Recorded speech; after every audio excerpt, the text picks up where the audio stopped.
to get injured. Where's your source? I didn't know this was like a source conference room. I didn't know I had to provide all my sources for my many years of reading materials and using my intuition and communication capability. It's called a compression. All my memories, all my intelligence gets compressed in my brain, and then I just talk, and my intelligence comes out in my speech. Unlike you, I'm not triggered. I'm actually making fun of you. I'm mocking you, and that's why you're triggered. No, when you say, why are you triggered, that's your triggered projection. That's your ad hominem projection on my opinion. You don't like it because you bought it. You can't return it because they put it in you. Hello? You can't let me speak because you have no defense. I mean, the thing with things also that we have to like think about is that, I mean, they really just inject the virus into your body. The virus does leak. Well, I mean, if you think about a virus, there's viruses that don't leave your body technically. So, I mean, in that sense, but COVID leaves your body though. This is or like your body builds an immune system against it. So if it ever comes back, you can like deal with it. That's like the whole point of a vaccine. So I'm also interested in knowing like more like about what it is that you like. First of all, it's not the COVID-19 vaccine is not a vaccine in the traditional sense of the word. It's a gene modifier injection. It's gene therapy.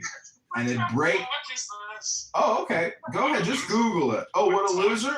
Okay, I'm just a loser, Jarl. Now you're ad hominem projecting on me again. Moderators, I want you to take note. This is ad hominem projection on Alistair. I am complete. Yes, a vaccine is anything that you can inject in your body through a needle. Literally, it doesn't matter. What are you talking about? I mean, that would technically make heroin a vaccine, Charles. That's facts. Heroin is considered a vaccine. Give me a second. This is a good point, though. Good point. I'm not an anti-vaxxer.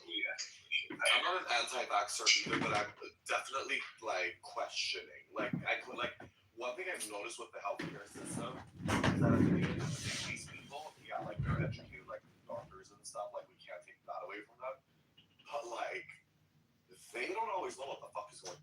Gentlemen, ladies and gentlemen, Operation Warp Speed was a 20-year project. It didn't just come out of fucking thin air because of the Wuhan lab.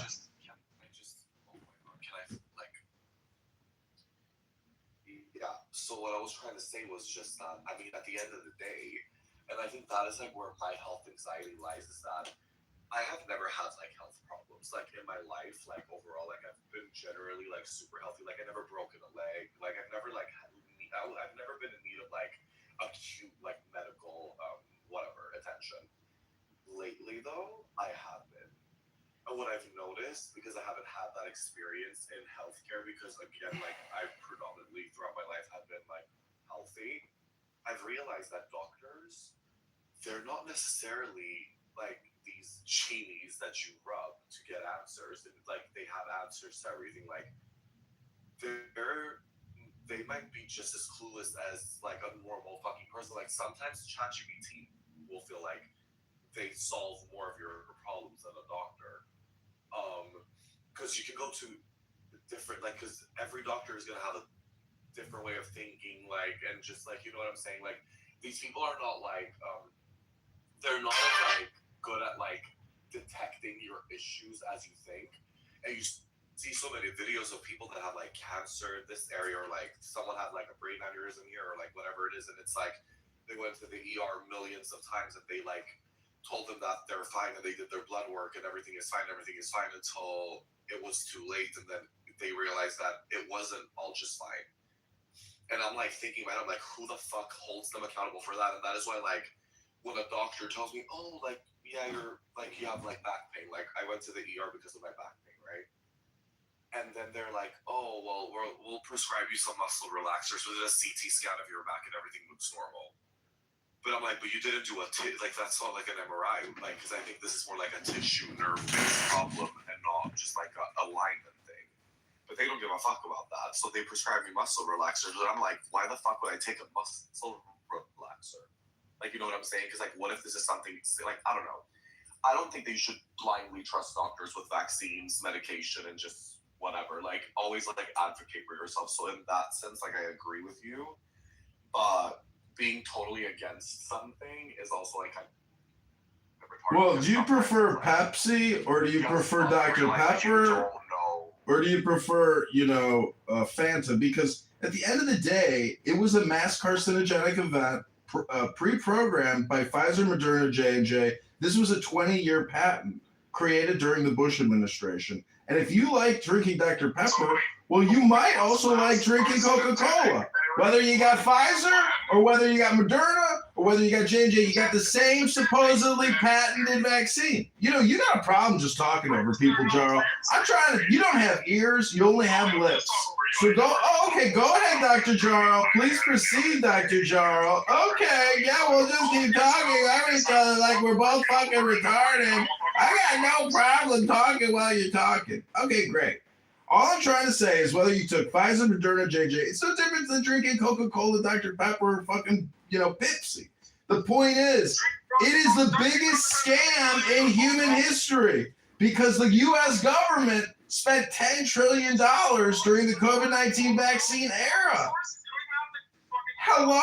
$2 trillion a year they spend that we don't take in, and over 4 years of COVID-19 bullshit, that's $8 trillion a year of scamming. Hello?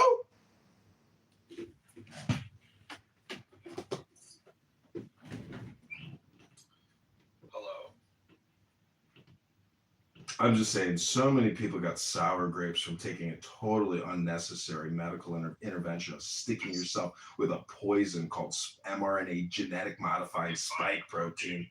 Stick myself with anything. I didn't take a COVID vaccine because I had a bad feeling about it, and honestly, I'm fine. So that's that. The whole world doesn't revolve around you. Millions of people injected themselves because they were fooled and hypnotized, and then they died. Yes, millions of people died. And in Sweden, where they didn't even take the COVID-19 vaccine, no one died because nobody took the vaccine because they actually didn't mandate it. Hello? It's true. You can Google it. Look it up. Look at the death rate in Sweden compared to other European countries in the United States. Hello? Yeah, give him the thumbs up. You just stuck it up his butthole. Hello? I'm literally from Sweden. What the fuck are you talking about? People were dying during COVID in Sweden. It was a problem. Like, Sweden? Keep going, by the way, sir. Wait, you said what? Sweden what? Oh, Sweden. You guys are like our new best friends now. You guys supplying Canadians with new jets and a bunch of cool stuff. Yeah, we're good friends. Yeah, Sweden is an amazing country. I'm not gonna lie. Sometimes I really consider just leaving fuck America and moving back because honestly. Well, where did you grow up? In Stockholm. You did? Sounds like you have an American accent. Oh well, I mean, I lived here for 7 years. I also just know how to speak English. I don't know, like I've always speak like. Yeah, see, that is why, like, when I had, like, the discussion with you before, like, how I, like, have to, like, Google words and stuff, like, I feel like you catch that I'm an immigrant in that way. Because, like, surface level, I don't have an accent, just like you said. I don't really sound like I'm not from here. Like, my communication skills and that. Like, I'm socially competent in that way. And I've definitely assimilated into, like, the American culture. Like, when I have, like, more, like, in-depth conversations about, like, politics and stuff, it's, like, certain words, it's, like, I don't know, or whatever, that is kind of how you, like, casually slip it, or whatever you want to call it. Not that I'm trying to hide that I'm from there, but that's usually, like, the first thing where, like, people can, like, well, where people realize that I'm not American. But yeah, no, like, America's an amazing country financially, like, you can make a lot of money here and stuff, but life quality isn't amazing here, and I feel like I've never been as sick in my life as I've been since I moved to this country. Like, I feel like I'm chronically sick, like, constantly. In Sweden, like, I was never sick. I never had any issues. I never had any problems. Like, the worst issue I ever had in my life was, like, my wisdom teeth. Low IQ, white trash, stupid person money right now. I'll send you $1. Why fucking I will. With your cash up in the chat. It won't be life-changing. You're asking for cash up. Maybe you should ask me. It was an honor to do that. Who did not take the shots? And I'm thinking of this one immediate family of like siblings, and and father, and they all were, normal, healthy adults, and they all developed, all in this one immediate family, like very strange, different autoimmune conditions in short order after the shocks. And they saw their own doctors, and they were totally bought in, and like, Democrat types and whatever, and like even the types that were, some of them, not all of them, but some of them were like, hey, maybe we don't want you around this year if you haven't gotten the shots, like those kind of people who are so bought in. And like they all developed these like different autoimmune related maladies, and they went to their own doctors again, who are the doctors who were pushing the vaccines, and their doctor said, like, this seems extremely likely this is directly due to the vaccines. So take that for what you will. There's a trillion other anecdotes like that, and then just the most simple, distilled, powerful anecdote of the fact that there are many people who took those shots who do regret taking those shots. There is absolutely no person on earth. I mean, I'm not saying these people can get things from the vaccine, but my understanding is when people do develop, like that case that you just described, where the whole family got sick after the vaccine, sounds like something that pretty much all scientists and doctors who work in the field would be like jumping to study, right? And so I find it hard to believe their doctors wouldn't have just told them, oh, it's because of the vaccine. Like, I mean, maybe some doctors would say that. Like, sorry, I'm going to interrupt you, but after everything that's gone down with Epstein, I feel like we've come to the conclusion that people do get silenced, that they will overlook things, because when the truth gets out, it will like create this chaos that they won't have control over. And for us to keep abiding to the government and trusting them, we need, like, they can't make those mistakes. Like, you have to understand something. Like, if that came out, like, and there was like proof that this vaccine was like all like a shit show and like this whole thing, people would never trust the government ever again. Every single time something new would come, or every single time something would happen, and like the government would like, give us directions on like what to do next, or like no one would, like, we would, like, the government would lose its trust, and it would just be like a fucking problem. That is why, like, sometimes what people don't understand is like the reason why information is being withheld from the public is because of that reason. It will create chaos. Like, certain things, it's just better to not know than to know, because when you know, which is like, it's like a double-edged sword, like knowing too much and not knowing things at all. Sometimes I'm honestly gonna tell you guys, I'm like happy I don't know a lot of things. When you know too much is when you get anxiety, and that's like already like an issue that I have in my life, where I'm like so hyper aware of everything, and I just like really understand things for what the fuck they are. And when you realize and know things for what they are, it gives you anxiety. So I would rather not know things. I'd rather just be like, sometimes when I look at these people that are like IQ like 78, they like barely know how to like talk, and they're just like in this little like perfection of bubble of whatever, like, they like, they're just like clueless. It's like, I'm like, oh, I'm jealous that you really just like, you're like unaware. Like, sometimes being unaware is the most amazing thing, even though that comes with a lot of problems too. But again, information is being withheld from us because of a lot of reasons, and that's one of them. After all these people that took the vaccine and then coming out saying some shit like that, you think people would take that lightly and not like literally spiral, and like fucking like a revolution would come, and people would like literally go with torches and fucking whatever to the White House to like kill people that work there? Like, I don't know. I think we'll just create more chaos. But not just like, it's a global vaccine. It's not just American. So like, when you're saying that, it's the whole world. Global scale, exactly. So that not every government would like fall. Like, I don't know, the Western world would have like fallen in a way. Maybe not now if it came out. I feel like if it came out now, it would be easier to like maneuver. But like then and there, like, it would have like complete chaos. They already shut everyone down and forced them to stay inside. Like, imagine if like that information came out when that was happening. People would like go out on the streets and like burn things. Like, it would be insane.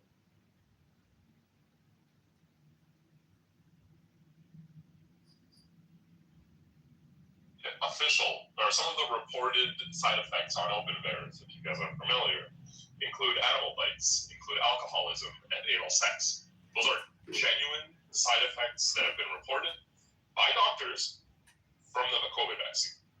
And I'm not saying those things aren't real. In a way, they might be. But all of those numbers, you can look them up, Kelly, if you don't believe, all of those numbers occur less in vaccinated people, right, than in the normal population. So that's how they calculate if something needs to be looked into. They use open bears. And one example is like heart attacks, myocarditis, I think showed up a little bit higher in the COVID vaccine than in the average population. Got flagged in a system like that. They were able to spot it. Heart attacks, which is more common in people who are not vaccinated, never got flagged. So it's just, yeah, I hope that, I don't know, hopefully give you guys a bit of it.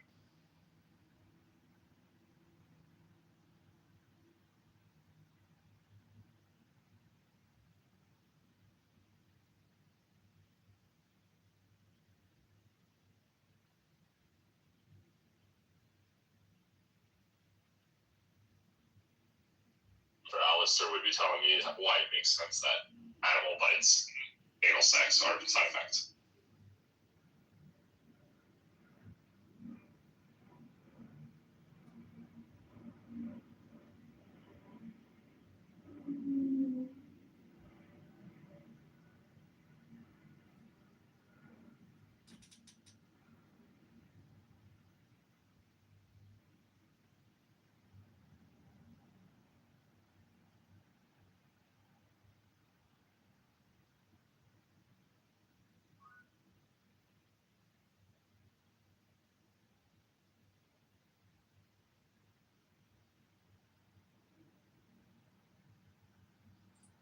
Sorry, I'm making a late supper. What is the source that you just quoted? It's the source that Access quote all the time, but it's like a legit source from medical information. It's where they track all the side effects from, I believe, COVID vaccines and other vaccines. What is the name of the site? VAERS. I'll link it. Oh, thanks.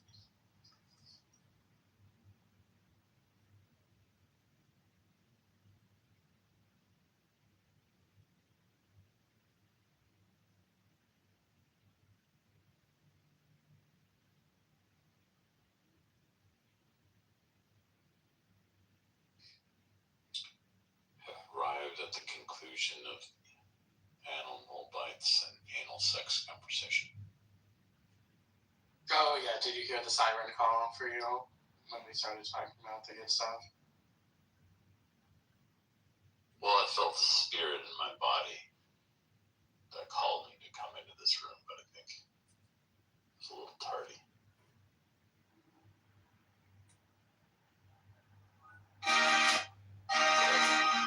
I didn't hear my name.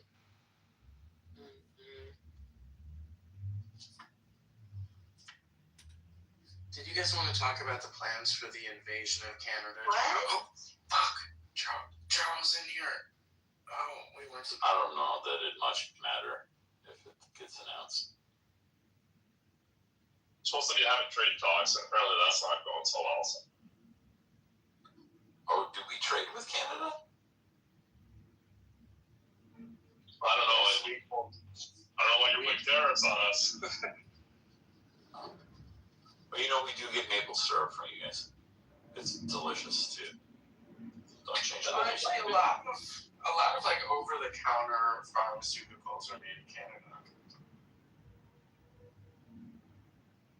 Well, the tariffs that apparently are making Canadians angry are steel, auto, lumber. So you must buy those three.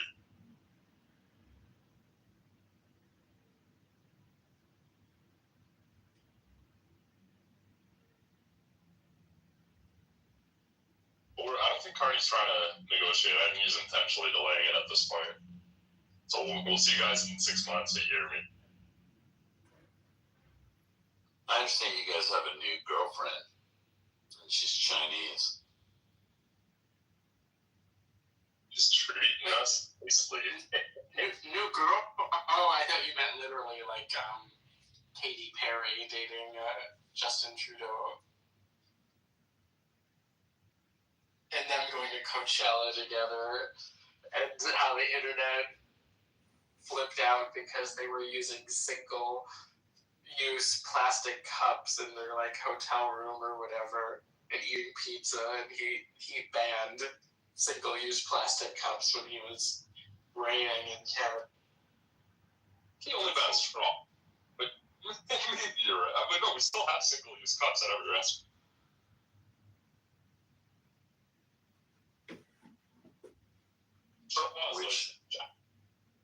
Which Coachella weekend did they go to? Do we know? Did they go see Bieber? These our leaders are like young enough when they get elected that they can still do stuff after, like they don't just die after they're like president.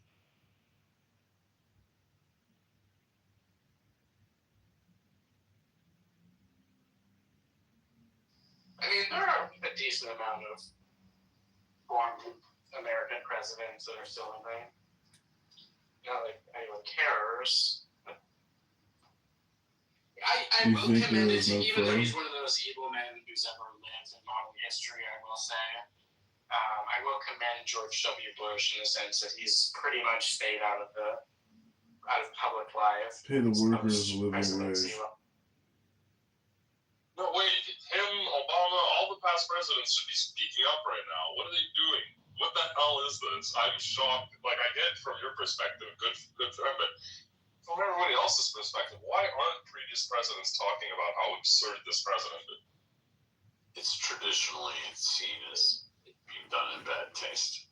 That, and it's the same reason why Trump, wants to be buddies with Mamdani while he's in power.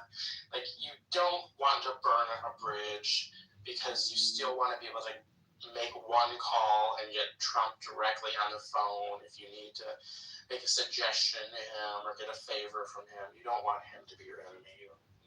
Nothing to gain from that. You guys are not Democrats, so it's pointless saying this, but I feel like Democrats need to wake the fuck up. Like, they're not doing anything. Should be a previous president. Somebody should away from them. They have no one who's like, there was the governor of California for a bit, but it just feels like Democrats are doing nothing. What about Ossoff? He seems like he's auditioning to be president more and more on television, and he's young and speaks well and seems like he has a centrist message. I think if they pick someone like that, they'd have a good chance.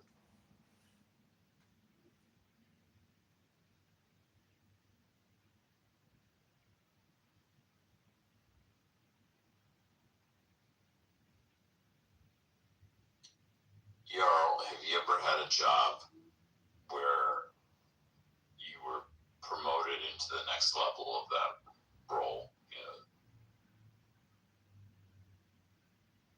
Yes. Go on. And when you were promoted, did you go into that role and then criticize the predecessor that was in that role for the shitty job, like the mess that you inherited?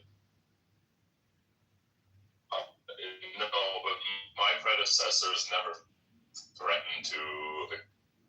Well, then you've been working at the wrong place, but it's just it's in bad taste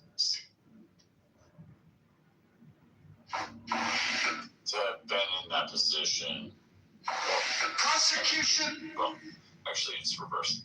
What I meant to say is that person who left that role would be criticizing your filling in that role and the work that you were doing. It's not a good look.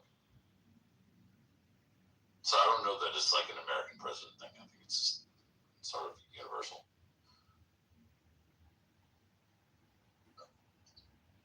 You're right. I don't think Trump is presidential to begin with. I don't think he's not going to hold back. I don't think he did hold back last time around. Literally all he does is criticize the last president. No, that's fair. He's certainly unique in his behavior, so we can all be honest about that. He's not exactly a role model for professionalism. Prosecution. is not going to get that I man suspect the today. next president's going to get it basically for not Because I'm going to get it. just feeling professional. And it's going to be professional the next election is going to win, I think, because people are going to be tired of it.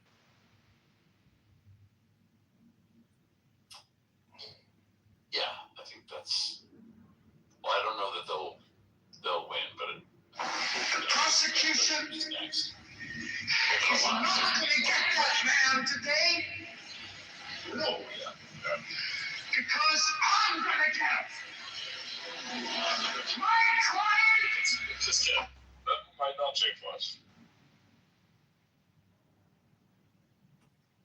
Oh, you're like, are you thinking like Barrett? Honestly, what's the other one? Isn't it Eric Trump the one or Jared? I don't know which one people think. President, all of them. There's one that's is it like what is it? The United States for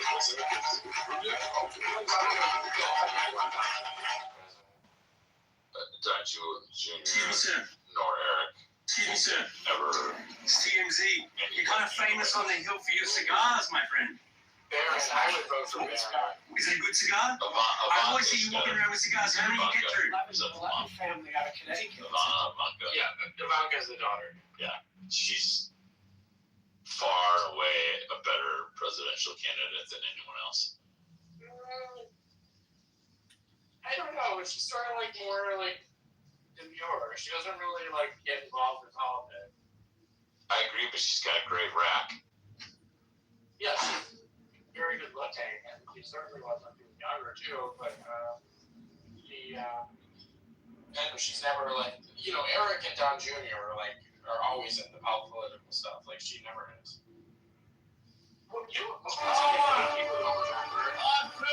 What was just incredible was during Trump's first term, there was such a strong media campaign to try to get Ivanka to publicly disparage her father while he was in office.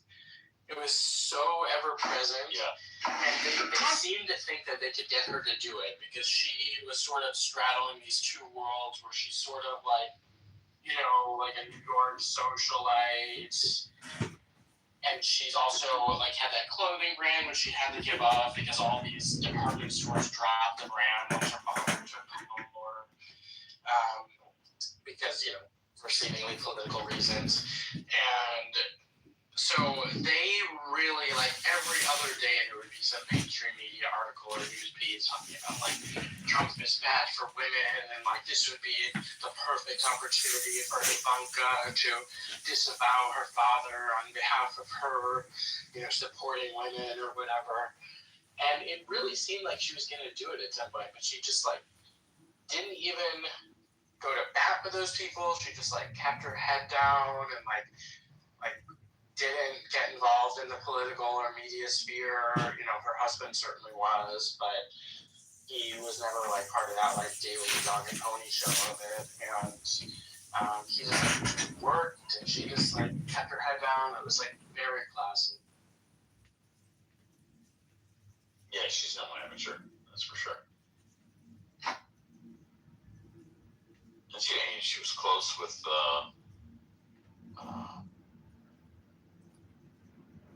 Chelsea Clinton. The prosecution. I was speaking obviously because of her father's behavior. I mean, the Clintons went to. I think they went to his wedding with Melania. Yeah, absolutely.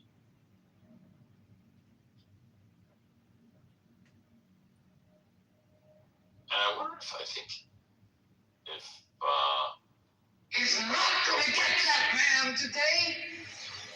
No, Chelsea's wedding. because I'm going to. I have to imagine. Because she married a Jew also. Stevenson. The prosecution.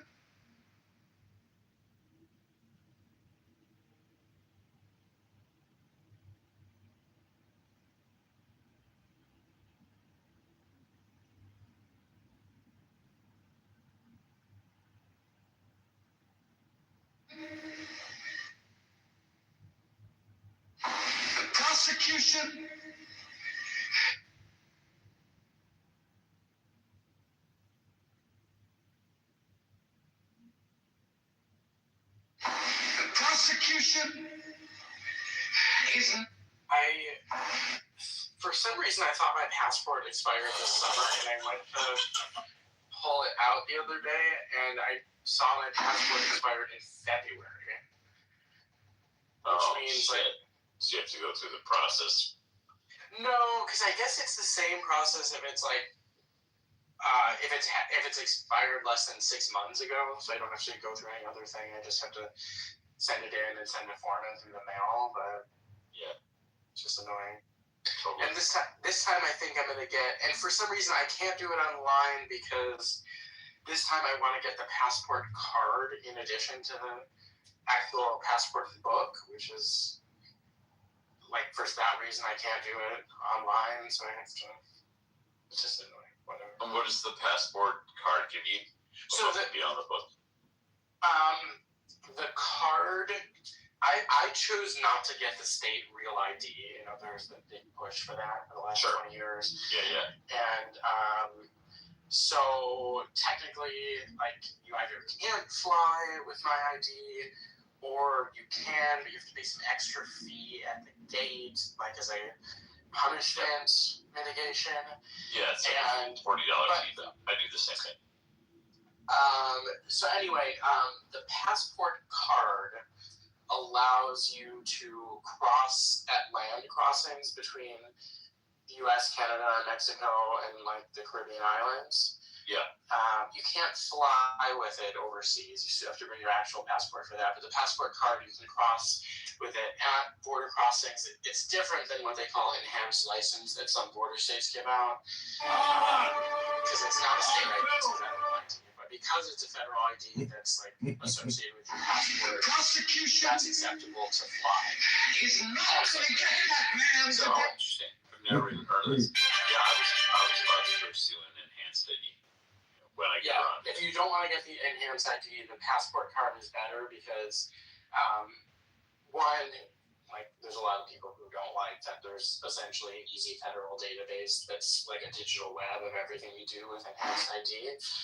And then two, enhanced ID has to be renewed like every, I don't know if it's every 3 years or whatever. You have to get a new license, whatever it is in your state, and it's like an additional fee above a normal license that you have to pay every time. Whereas passport card is just like a $30 fee when you're getting a passport anyway, and it's good for 10 years. The prosecution Exactly. So I'll just is not going to get that man today order, and I want to go over because I'm going to get him. passport, which is the passport card. And like when that new bridge opens, I'll be able to Prosecution bicycle over the bridge into Canada. And if you walk or bicycle across the new bridge, it's fare free. You don't have to pay anything, which is super nice. But you will have to have some, accept. That's interesting. Yeah, I'm hearing through some of the words that you're using that you've intentionally avoided a real ID, probably for the same reason I have, which is I know how poorly the federal government or even the state government will handle that data. So if I can be the last person on earth to comply, I'd like to do so. And like, it's essentially It's like, look, to my advantage. Like, if people make an argument, like they track you anyway. You have a smartphone on you, it tracks everything you do anyway. It's like, yes, of course, but like, I don't need to make it any easier for any of them. Right. To like have all of my like data points that paint the picture of my entire waking life, in one convenient place. Like, I should at least like want as many layers of abstraction between all those data points as possible. Totally. Yeah, like I want to skip the first 3 to 4 datages, and really be included into the 5th data breach when a foreign government is making a concerted effort to really build something. So yeah, I don't want to be part of the test data. I just want to be in. And the 5-star data breach. Jarl, are we gonna go on a little bicycle date when the new bridge opens? No, It, from what I heard from people who are like insiders in it, is that like the date is just being nailed down now and waiting for it to be announced because it's like done, and like even though Trump has been like sort of beating his chest, like threatening to delay it, it's not going to be delayed, and they're just deciding the date. I wouldn't think it's actually going to be delayed, right? But that's cool. I didn't know you lived so close to the Canadian. Yeah, it's like a 20-minute drive from where I live, so I could either like put my bicycle on a bus and then take the bus to go downtown and then bike from there, or I could just like drive and take my bike downtown. If I really wanted to, I could probably actually in less than an hour, like take a whole bike ride. I'm not like right next to it, but not far from it either. I could like. Where does it cross over onto in Windsor? Is that it? Yeah, it's like the downtown Detroit and downtown Windsor are like directly across the river from each other. It's like sort of like twin cities. Although of course Detroit's much larger, but it's the distance is only like. He's not gonna get that man today. No. Because I'm gonna get my client. But it's like a cute little town. There is some stuff to do. I go there once in a while to buy eye drops that I can't get here. And then there's like a bunch of bars and things. There's one bar there that I go to. It's okay. I'd rather live across the water from Toronto, but, Windsor's okay. But usually it's like way more people from Windsor that come to Detroit for entertainment than people from Detroit going to Windsor. Unless you're a 19-year-old kid, because then you could drink in Windsor when you're 19. And of course you have to be 21 in the US. Does Windsor have really good pizza? I mean, I know Detroit's got a reputation, but I feel like Windsor's got some like crazy reputation for good pizza. Oh, well, I didn't know. There are a lot of good ethnic restaurants there. This is random, but do Americans have shish kebab and shawarma like at every is that as common as McDonald's in America, or is that a uniquely Canadian? Sounds like unique again. Well, there's a lot of shawarma in Detroit. There's a big Arab population. Shish, I don't know what that. Okay, interesting. I've grown up always assuming that was the same in the U.S., but no, in Canada you find shish kebab and shawarma, which is like the same thing, pretty much everywhere. Main food is the official food of Ottawa is the shawarma. Prosecution is not gonna get that man today. No. So random. Because I'm gonna get him. My client.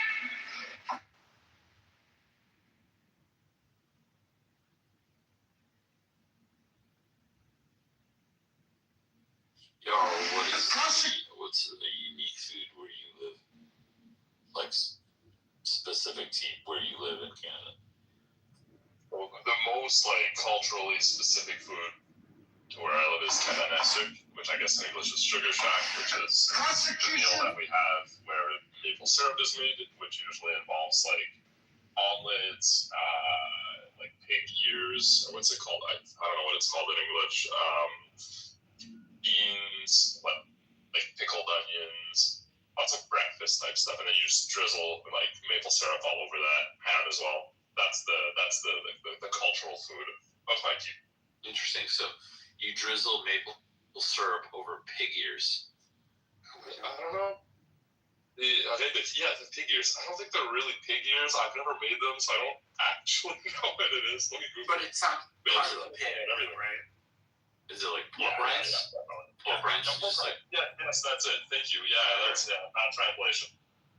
Jar, what's your ethnic background? It's Canadian. Yeah, that's as far as I know. And then from France. So you're like Prostitution. Correct, yes. No, because I thought Jarl was black when I first met him. Heard that a few times. I don't know why. Wait, you guys have met each other? No, he stood me up. I invited him to go out for drinks, and he just didn't show up. Was this in Quebec?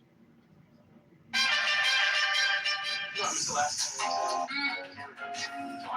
Already gave you the time, the place, all I'm the drunk. time. That's the one It's gonna be fun and we have I'll also be got back a brand. It's actually a Swiss brand that the company got into some dispute with the FDA, so they stopped The selling Chicago it in Mayor's the race, US. it is They're like 10 the months best away, eye drops. but the money race for the candidates, it is already heating up.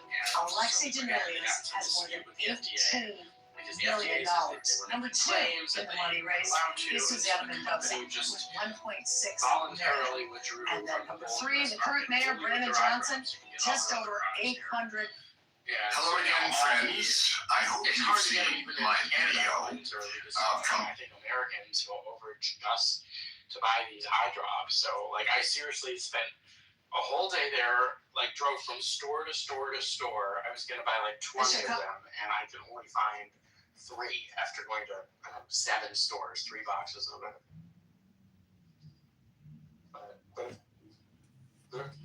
No? It's called, like, Simalsian. It's like Simillisan or something. It's a Swiss brand. Because I used to use one that was like spicy and bad for you, and a spicy one. Yeah. Alternatives. Yes. And there was one I used to use that the brand no longer exists, but if you look up like alternatives, there are some. So I just use ChatGPT. I forget what they are. Today we need to talk about It has no constrictors, which it doesn't constrict the blood vessels in the eye. It's just like really good homeopathic moisturizers, so you can use it as much as you want with no adverse effects. Okay. And it just feels so nice. It feels like putting a drop of like wet silk on your eye. It's so nice.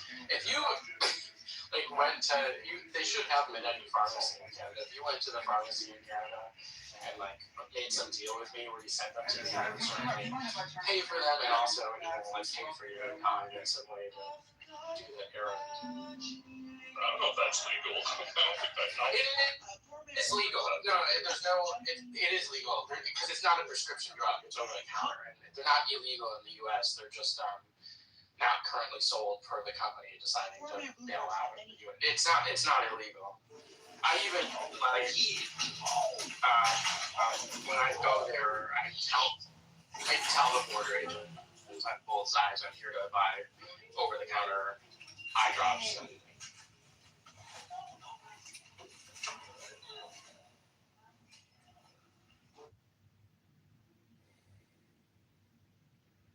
It's one of the few times where homeopathic medicine actually makes a lot of sense. Yeah, just because it's not like I'm assuming it's not that important if it's just for red eyes. And yeah, it buys it's not good. Auditing. Some cards. Okay. I need my phone back. Although double check that it's not also dangerous. So this Drink drug advice, don't buy. Sorry, go ahead. Sorry. No, I'm sorry. Go ahead, Joe. Or I was saying I heard if you drink Visine, you'll die. So yeah, but that's it. Unless it's prescription, I've never put anything in my eyes. So you're saying that this is something that you put in your eyes just to lubricate the eye? yeah, it's like I used it during the winter when it's super dry. It's just it's not good to let your eyes get super dry, like when there's no moisture in the air. It's really, really not good for your vision long term to let your eyes be that dry. Interesting. But you use it after smoking to clear red eyes. I thought that might be what you I used. wish. I had to give up cannabis like over 5 years ago at this point, and I had an excellent 20-year fling with.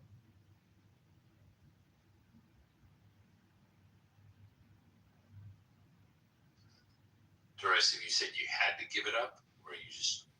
I did. I developed a horrible allergy to it, where I would get like violently ill from it. Damn. And seemingly out of nowhere, and it's like this growing condition which is called cannabinoid hypermesis syndrome, and it creates these like week-long bouts of violent illness, and no one like really knows what brings it on except cannabis usage. And usually the pattern is like you'll have one of these bouts of violent illness, which will last a whole week where you can't keep anything down, including water. So most people will get so dehydrated they have to go to the hospital just for fluids. And then after the week, you'll be better, and then you can go back to cannabis, and like it usually won't reoccur for about 6 weeks, but like when it does, there's no warning, and it'll be again a week of violent illness, and it's this like growing syndrome that people don't know what exactly brings it on in particular, except that it is cannabis somehow. But they don't know if it's a certain strain, or like maybe it's the way that certain plants of cannabis are bred, or maybe they don't. Maybe it's like because like the plants are not really natural anymore, and they're like specifically bred and cities to terrify like have high rates of THC versus other should be natural arrested. cannabinoid properties that would be in the plant on its own if they weren't just naturally occurring. Maybe it's that. No one really knows. But Should be what arrested people for do know is lying. that the only way to completely avoid this is like 100% cannabis abstinence. So until like they figure out what it is, like I can't use it. And this is not even just the league. This is in all forms, all delivery systems. Yes. Wow, I've never heard of it. It's amazing.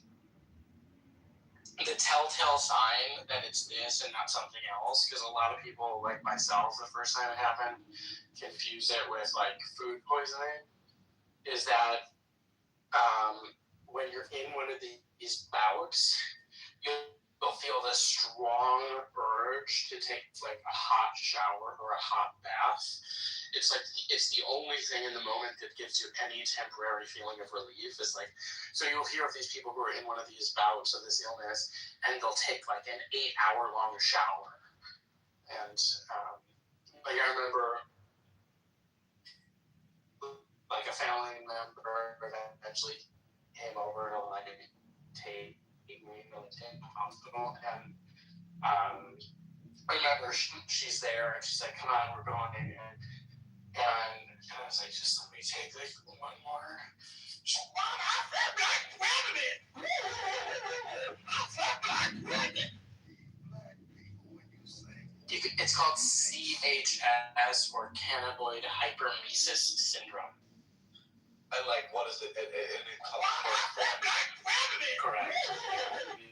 Unfortunately, have this misery. And it gives you what, like muscle aches and stuff? Like extreme nausea and lethargy, and like pains in your stomach, and like you can't keep anything down. Like you'll be like, it's coming out of both ends, and like you can't even keep down water, and so you'll be like vomiting. That sounds insane. Forecaster from time to time in the See, this is what I tell people. I'm like, we just not as good as we now the want. last 4 or 5 years, the stock market has been You can moving destroy along, you. and Like, I presumably used to smoke forecasting weed a a better lot. business, which is really When not I was younger, like I smoked weed every single day for like 7 years. And so I got like You want to panic anxiety from it, or like really bad anxiety. I thought I was like gonna go crazy. So today we're playing match. I guess it's like, what do you call it, like derealization, or like what's that called? Because I don't know if I was like dissociating so much. I mean, like, I just thought that I was like going crazy, which I didn't end up doing because I'm here talking like a normal person now, not schizophrenic or anything. But I thought something was happening. So I think that with me, at least, weed triggered really bad panic anxiety. And honestly, ever since then, I've just been suffering. with like anxiety, and then I have episodes in life where I get like really bad, and it's all after I like it's all from smoking weed. And I mean, I did other drugs too, but I don't know if they were the reason why I ended up with anxiety. Honestly, because I wasn't like. How old are you? I'm 28 years old. It's like, I think everyone in your generation has anxiety, right? Well, I mean, mine is like really bad. I have literally it's panic anxiety. Like I just took a hydroxyzine maybe like 30 minutes ago because I was thinking that this back pain is like something really, really alarming and like bad, and that I need to like figure it out because I'll probably die if I don't figure it out. And I was like, oh, time to take my calming meds. But I mean, also one of the first symptoms before it does hit the fan is anxiety. So I mean, you never really know, but yeah, my back is like I have like the worst back pain, but I also have anxiety. So I don't know. Maybe it's related. It's all nervous system things, you know what I'm saying? I'm trying to like rewire my brain into like de-escalating things more so than escalating them because I overthink a lot. But I don't know if this is gonna help you, but I had 6 months of like debilitating back pain. I don't know what caused it, but I think it was due to like I had to sit for like 1 week in this very uncomfortable chair in a position, and I think it caused like a sustained injury. I got all these x-rays. I was in pain 24 hours a day, such that like I would even wake up once every 40 minutes because like the back pain was so bad I couldn't sleep. And like I was again in pain 24 hours a day, every second of every day. And I got all these x-rays, like nothing, did all this. And eventually, like after about 6 months, it just went away on its own. So, like, you know, I hope whatever you're going through just goes away on its own. Right? I mean, the thing is, like, I don't know, like, where it came from, what it stems from. It's like, I don't know if you know the names of like the muscle groups, if you have that knowledge. But I was just today actually looking up. I feel like it's my latissimus dorsi and my trapezius muscle is specifically on my left side, also on the right side, and it's just tight. Like, and when I like push my back up against like a corner of a wall or something, I just have all these trigger points everywhere. What's it called? And it's just like, I don't know.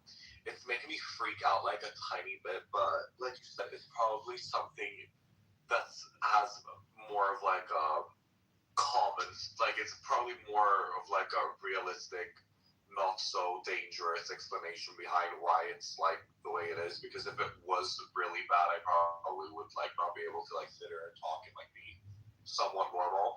And hydroxyzine wouldn't necessarily work either. But one thing I'll tell you, they did prescribe me ibuprofen 600 milligram, and honestly, it doesn't help at all. Like I'm in just as much pain as I was before I took it. Yeah, hang in there.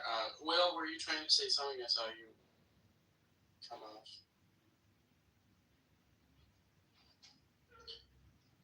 Did you just wake up eating? I sure did. Oh. Good morning. Well, welcome to the first day of the... Good morning. Yeah, fucking weird dreams too, man. So.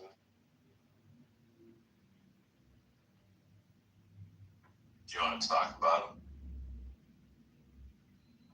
There was it was just silly. It was like a house that was supposed to be my house, but then it was like my parents' house, and we invited a lot of people over. We were all also, and then I'm thinking, there's too many people here. They're gonna start. I don't know if they're stealing shit, wrecking shit.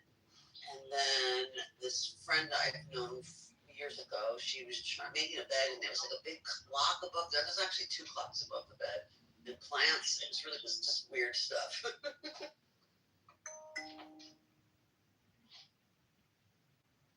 Do you ever try to interpret your dreams?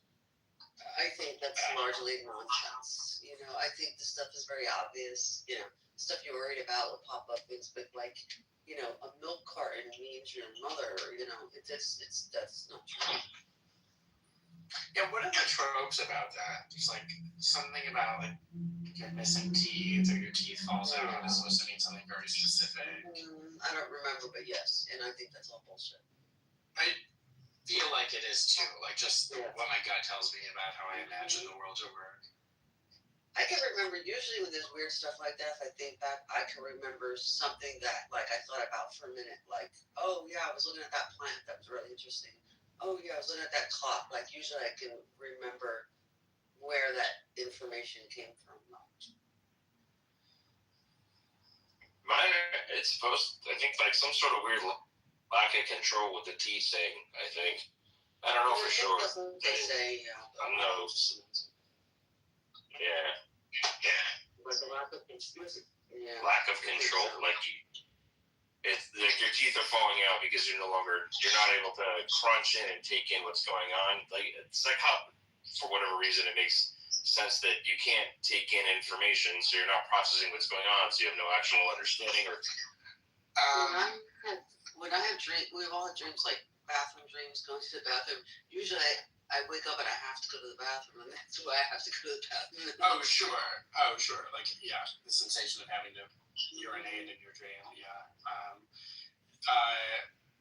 I mean, I've never had one of the teeth falling out dreams. I've certainly had like trillions of dreams about I'm back in high school and I'm feeling some existential anxiety, and I think that is just related to like how much like I don't mean this to sound like in a trivial way, but like how much actual like trauma on some mental level you experience being in places like that. Not like anything particularly horrible happened to me, but just the feeling of being somewhere that you hate being for so many hours, so many days in a row. And it's a pivotal time in your life. I mean, those years are you're growing up, becoming an adult. It's like I always dream, or generally I dream about waiting tables, right? Which was like my first job, well, my second job. You know, I don't dream about the jobs after. It's always waiting tables, you know. It's like I don't think there's anything significant other than that was like one of the first jobs I had when I was really young. You know, the first time I had money in my pocket. You know, it's stressful too. I fully agree. I had huge high school dream never goes away. Apparently, I was in the dream. It's high school or college, and like exams are coming up, and I'm like, I haven't been to school all year. Like, and I think that's because like I lucid dream a lot too, and I think that the conscious part of my brain is like, well, I haven't been to school, so how am I taking tests? Like, I think that's what's actually going on.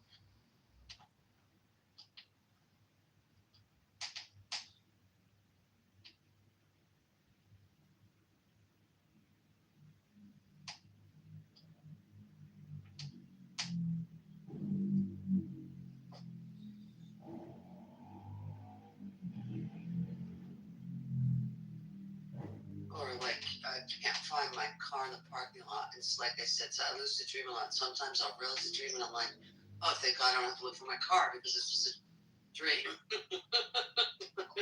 It's so strange. There's like few moments where like you wake up, you were clearly feeling some kind of big anxiety in the dream, and you wake up and you're like, oh, feeling the relief. Okay, that was just a dream, but like that feeling of anxiety doesn't immediately leave you because you intellectually know that it wasn't real. It's like it sort of lingers with you, and there's even a few moments where, or if it's a positive dream and then you wake up and you're like, I want to go back. That was so cool, you know. Yeah, and I have had a few dreams like that, like where I would have an awesome dream and I woke up in the middle of the night and I was sad that I had awoken, and then I was able to go right back to bed and like go back into the same dream. Yeah, right. That, yeah. Or I dream about people who died in the dream. That usually triggers lucidity. In the dream, I'm like, wait a minute, they're dead. This is just a dream. I'm like,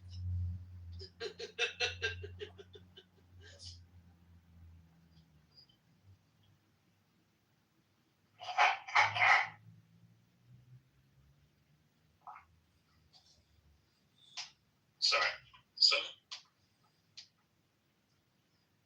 you all right? I was writing something down. Dream journaling. Yeah, I do a bit of dream journal stuff. I'm out of doing that because you have to like have a pen and a paper right next to your bed, right? Because you're the way your brain works, like you will Right. It was. It's hard. Think about it like so. You get up and everything is instant, and you're like fuck, and you grab it and it's dark, so you put the light, or you don't. You gotta grab something. It's all chaos, you know. Yeah, okay, so that's the process of it. But what do you like? What have you gotten out of it? Like, how has it enriched your life doing it? Yeah.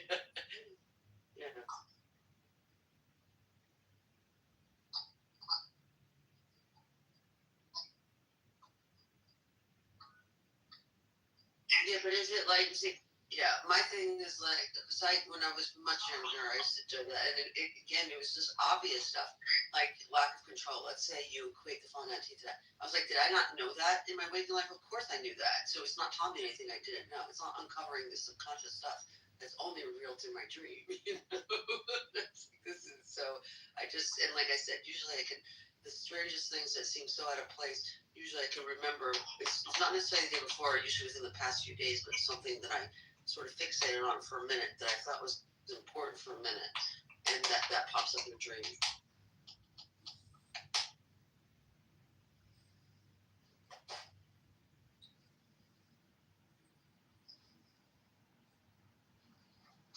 I've never done a room in like just sharing dreams. I thought about that recently. I remember doing it in college with a group of people every morning for breakfast. Oh, that's cool. Do you remember any like particularly interesting dreams that were shared or that you shared? Well, it's really weird that this came up because I was just cleaning some stuff up, throwing things away earlier today, and I had this old journal, so I was ripping like things out of it, particularly one journal, and several of the entries were on dreams from 2021 and 2022 that I just happened to, I guess, write about them. Went through a phase then, and just like some of them are a little bit foreboding, but the ones like in my history, not just those. Some of them are just plain occurrences. Like I had one where it said in my dream, I dreamed to check the hot water heater because there was an error code, and I went into the hot water heater room after I wrote that when I woke up, and the error code was there. So just like little psychic things. But I remember being in the group in college, we would talk about them and things would come up. Like we were able to better understand what they meant by discussing them. So, but I didn't know if that ever had been done here on Clubhouse. I think it'd be fun. Yeah, we would have to plan it out, and we'd have to, like say, okay, it's going to be in 2 weeks, so make sure you have the pen and the paper next to your bed every day for 2 weeks and write down your dreams so that way people can have a repertoire to choose from. Yeah. I would love to do that. I would do it. I've always tried to get people to do a haiku room. People will not participate. What a great idea. Are so easy to write. Yeah. Like you could write them on the fly, I also want people to do. I don't know how well it would work on Clubhouse, but I've always wanted a group of friends to play a karaoke game where somehow, as part of the game, the other people get to choose which song you have to do, and there's some competitive element to it where you have to try to sing it good, even though the song is chosen for you. You don't choose it. It's not like you can just go up there and just purposely throw the song and make an ass of yourself because you're being flippant or whatever. Like you know, the song is chosen for you, and you have to try to sing it good anyway. But people are terrified of that idea. I don't know why. That's an amazing idea. I love it so much. Yeah, I like your ideas a lot better, but the dream thing maybe once a month could be fun. I would love to do haikus. That could be very calming. We could write one right now.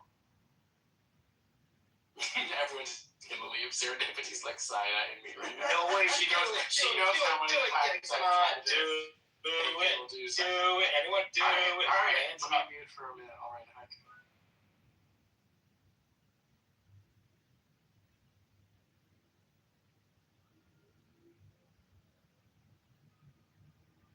Derisive, are you a nipophile?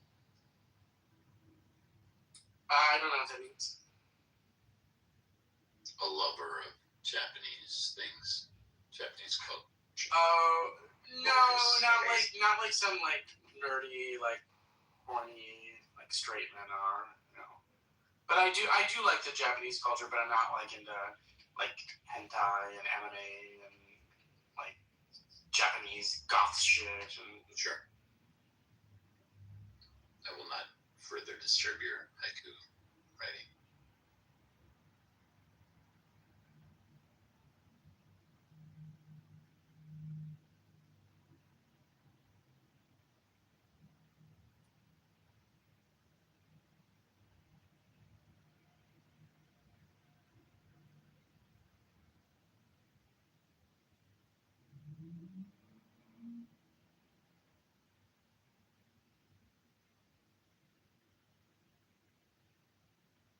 Okay, I wrote a haiku about the energy that I want to convey about the people in this room not writing haikus.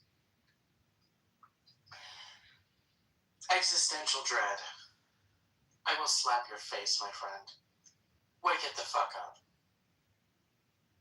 I love it. That was perfect.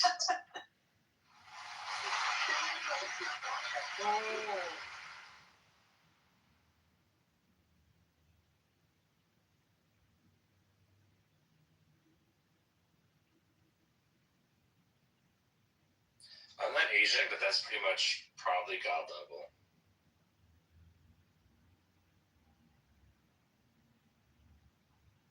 I think we're all a little more Asian after that. That's a good point. And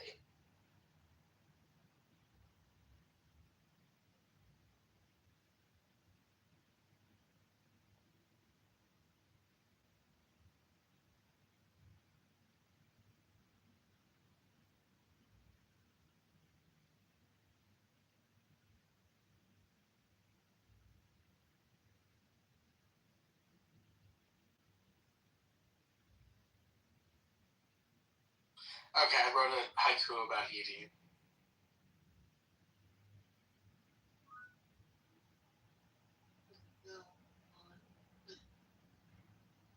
Slut. By a disabled man-child. So far from the truth. Oh,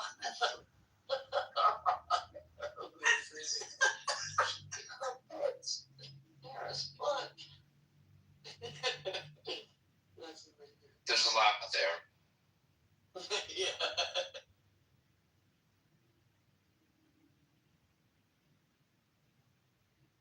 Will anyone write a haiku? Limericks. Limericks are fun. Yeah, limericks are fun. They take a little bit more effort and planning. A haiku is so great because it's like a single thought conveyed Yeah. with like a floatiness. Yeah. I want to practice them though. I can feel that it would be very relaxing to do those. Is that 5 syllables and then 7 and then 5? Correct. Okay.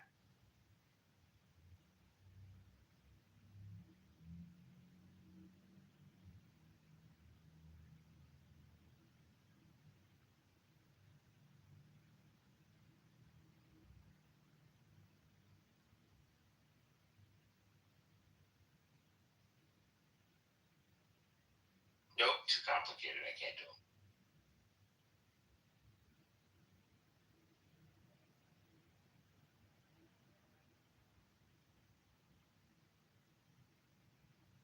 No, I already got that right.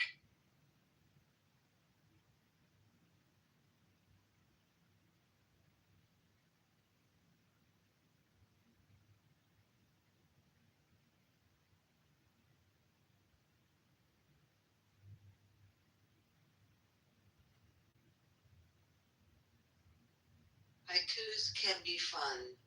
Sit down and give it a try. We won't laugh at you.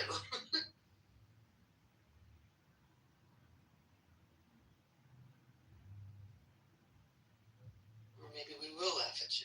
What is the formula? What is the formula for the limerick? Maybe I'll do that. It's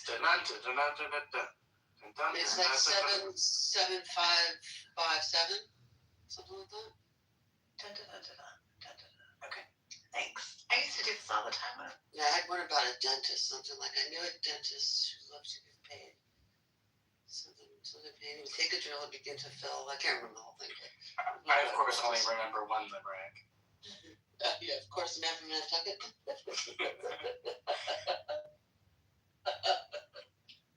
What's the last line? I'm trying to remember it. I know it's. This little, you take a grin would come on his chin. I know it's like, if my something was a cunt, I would fuck it. What was it? I think maybe I heard it slightly different. I think It's gotta be ear. Let me see. Let me pull up what the classic one is.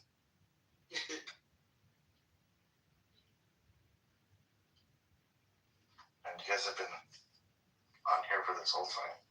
Like I left like maybe like a few hours ago, but you guys are there. Cool. Well, but here you are back again.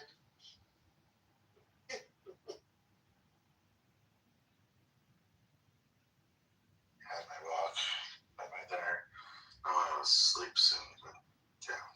It's nice hanging out with you guys. You guys are Ear. yeah, not to be too cliche or whatever, but yeah, I'll get going for now. See you guys.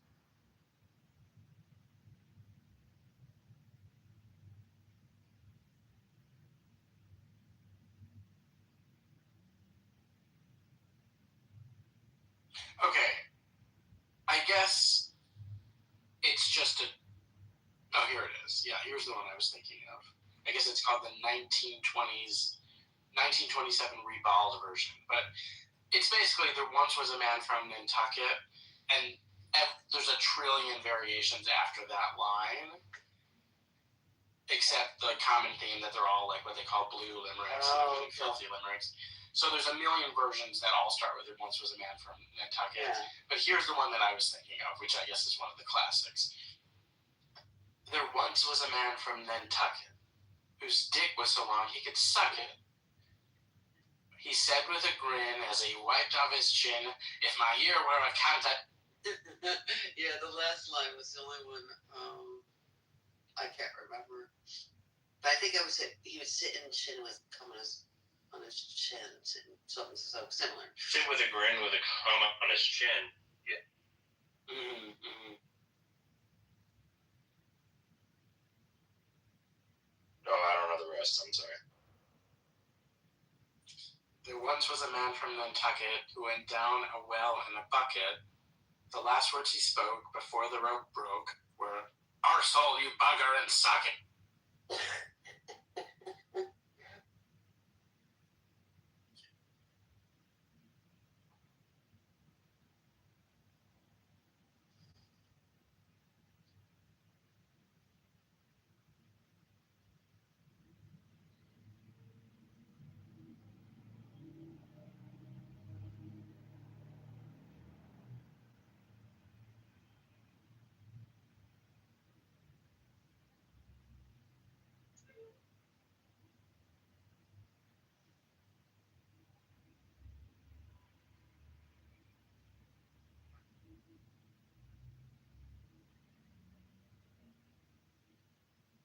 Thomas, which clubhouse rooms do you normally go in? I have no idea. I'm all over the place. I find what's open, I guess, and hang out where I'm welcome. You don't have any like regular rooms that you go in? I mean, I'm honestly in here rarely, but I wouldn't say. I don't know. I'm everywhere. Okay. Do you see me in a lot of rooms, or? Well, so I hope to see you more. I appreciate that, and you as well.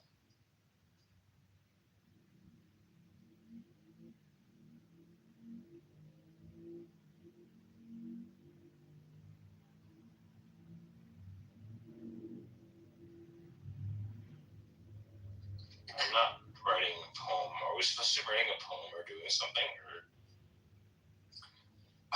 If you want. Yeah. Let me see. I was literally staring at the wall trying to. I was just marveling at Derisive has two personas, and he's very well spoken and very highbrow here. Get him in a different room. Right, and then my wall. Yeah, if Pussy comes in, I embrace the nihilism. Just give it his own meaning. So we might as well fuck shit up.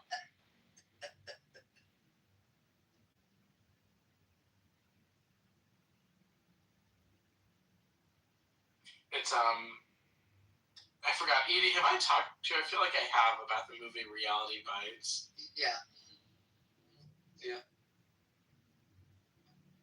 There's one of I'm gonna like not get it exactly right, but I'll get it close.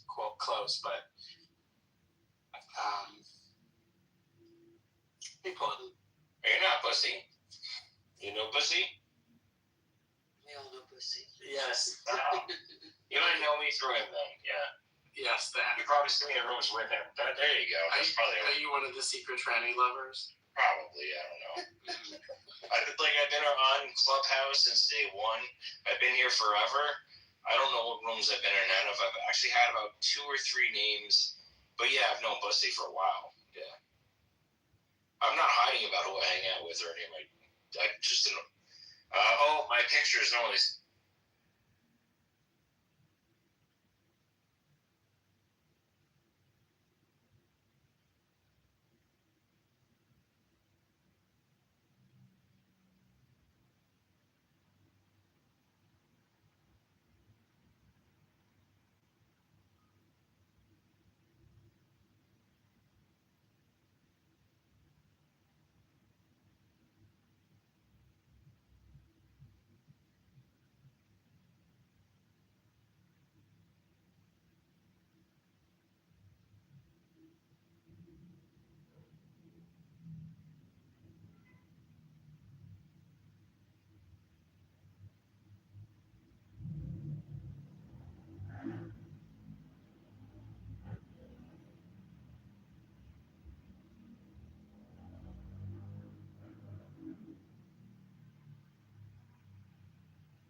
were no Jews before 1818. There were no Jews in Israel. Everybody just says it's always about it. Absolutely, there's a bunch of angry old guys. Go ahead, please. So after that, they slowly started calling other people, other Jewish who has been convinced by the Zionist ideology for having a Jewish people a homeland. But this homeland already had people, okay? Jewish people. It had Jewish people. It has Jewish people from past, which was called old issue, okay? Oh, we've always old been here. issue. We were here before you. The old issue has nothing to do with the settlers who came in the base of Zionism mindset, okay? The old issue have been forever over there. They've been living peaceful with Palestinians, and they're considered enslaved Palestinians, okay? But the new issue was the settlers who came and they started growing and calling more out Excuse me, sir. people on the base of idea that we want to keep Jewish people alive. I advocate What was happening in Jewish between, people.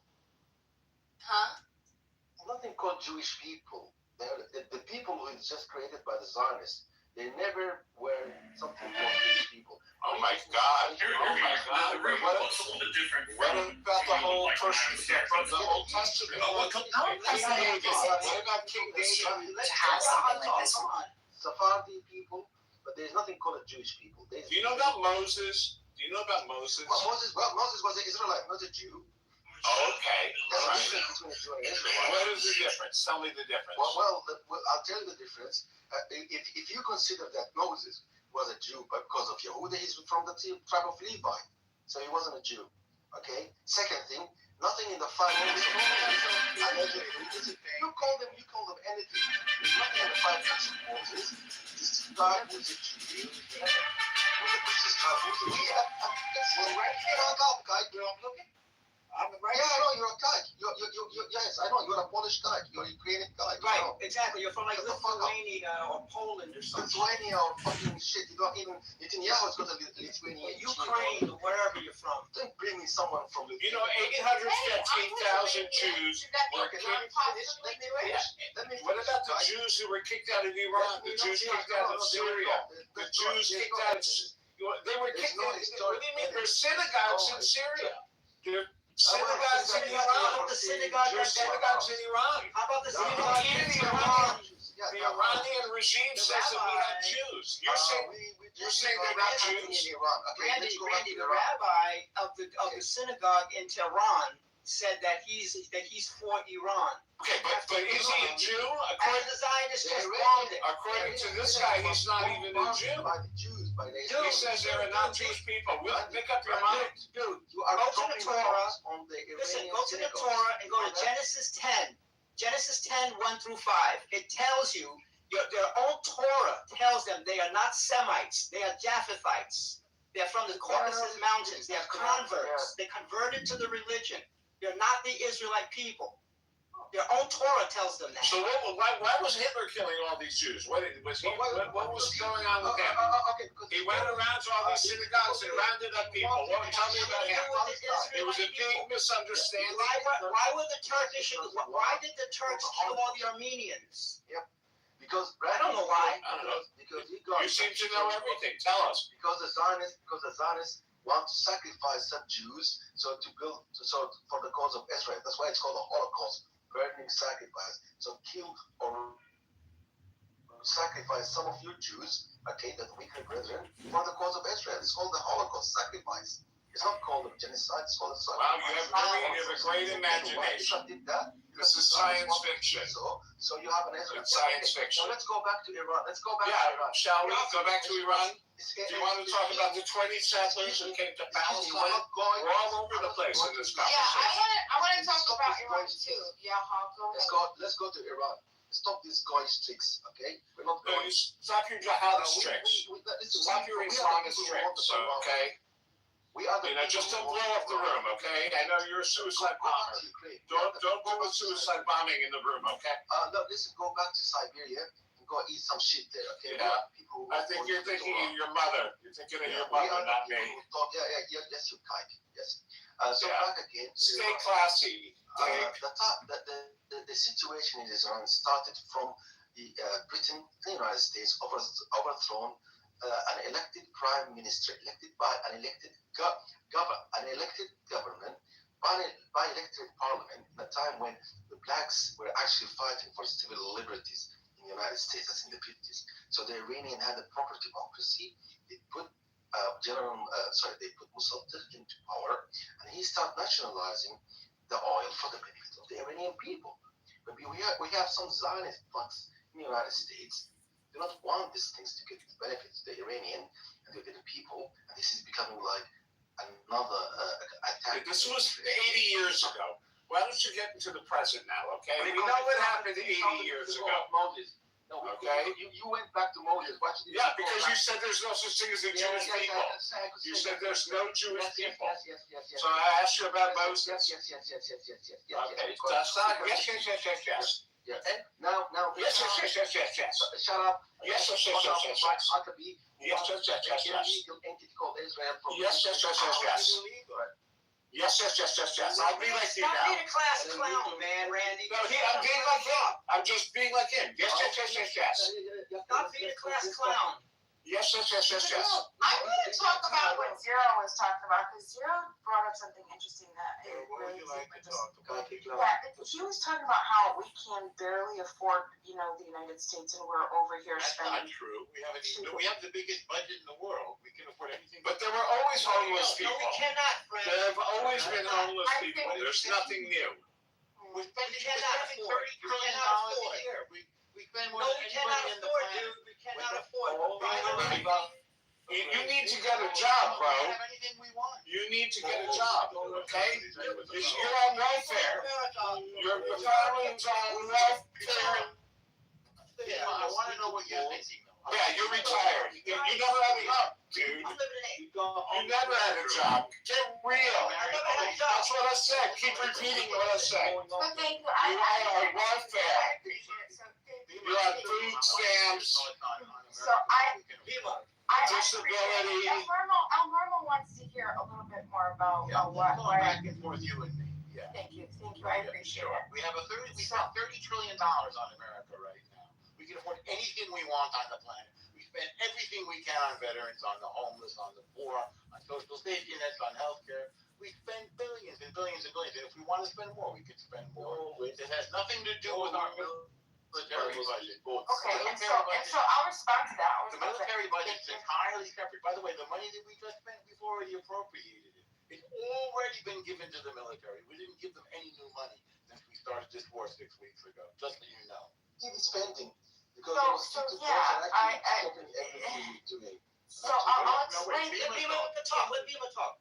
Thank you, I appreciate it. I appreciate you guys. So the spending, I don't think that we could just keep spending anything that we want. I don't think Nobody so. said that. I think we can afford anything we want. Right, and that's what I'm saying. By affordability, you're talking about you have to spend. So you have to. There's going to be. You're going to have to spend. You're going to have to create deficit. What would you like to spend the money? How do you feel about what I was going to say was that I think right now we're experiencing the Gini coefficient, right, which tells us like income inequality is where it was in 1890. So we have 1%. 1%. We have a higher of Americans hold as much wealth as the 90% of the bottom tier, and 10% of Americans hold that. Wait, I'm not done. So and that's the problem. And I'll give you an example because we were talking about this the other day. Yeah. 10% of Americans own 93% of all of the American stocks in the financial But how is households. the average So the American reason doing? that this is a problem is because of the Gini coefficient, right? As I was saying, right? So Why is that a problem? because productivity is increasing, Right. and the wages good, aren't right? keeping up with it. Stop commenting. Let me Because talk. the wages aren't keeping up with that growth. Okay, the productivity. We're already So getting right paid now on we're about at a 93% growth rate in productivity as of 2025, and our wages have only Because of increased AI. 33%. Why is that Okay, a problem? so Why is that compares today's wealth concentration with the Gilded Why is that a Age, problem, right? And so well, because of the Gini coefficient, right? You just That's walked in saying a Why is the Gini coefficient? well, when because it widens the gap Why is that of a problem? who owns the.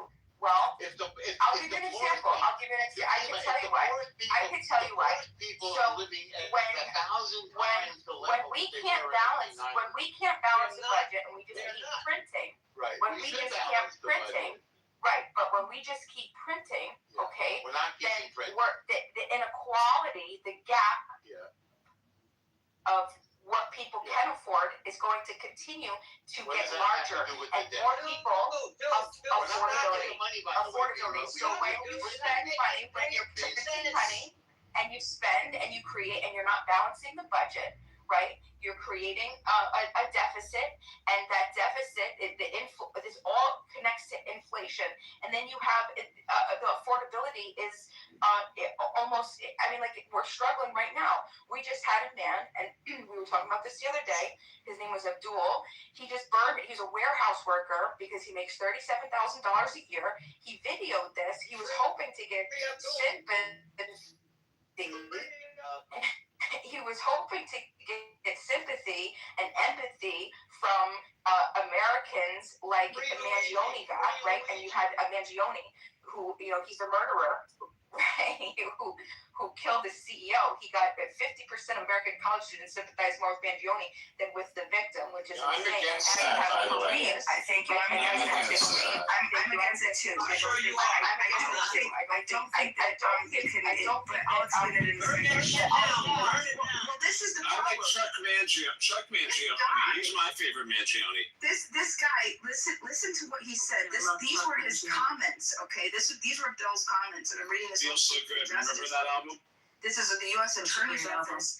He burnt down this warehouse, and then he said, listen, I just cost these motherfuckers billions, right? 1% is a fucking joke, and all you had to do was pay us enough to live. Pay us more of the value we bring, not corporate. Didn't see the shareholders picking up shift, okay? And so this is what he said. So basically, his point was, so he videoed it, and he said, if you're not going to pay us enough to fucking live or afford to live, this is his quote, that at least pay us enough not to do this. And he burnt down this warehouse, causing $500 million in damage. And thousands of people were laid off. And thousands of people were laid off because he burnt down that warehouse. And so sometimes you cut off your nose to spite your face. It's just not the right way to do things. I'm sorry, but burning down warehouses is not the solution. You can go to YouTube right now. You can go to YouTube right now, and you can pull up where the Gen Z is screaming in their microphone. I can't fucking live anymore like this. This has got to stop. I can't afford the fucking rent. I can't afford. Listen to what the kids are telling you, man. Listen to that. Burning down a warehouse is not the solution. How about the people that are on this app bitching and moaning about the inconsistencies in the economics, but they're on the app day and night? Go get a fucking job. No, Bima, I'm sorry. I listen to it all the time on the app. It's amazing to me. Everyone's talking about the inequality and that they deserve these handouts, but they're on the app morning, noon, and night. Go work. Go work your ass off, and then you can have equality. Don't be bitching about people having wealth. Bitching about people having wealth.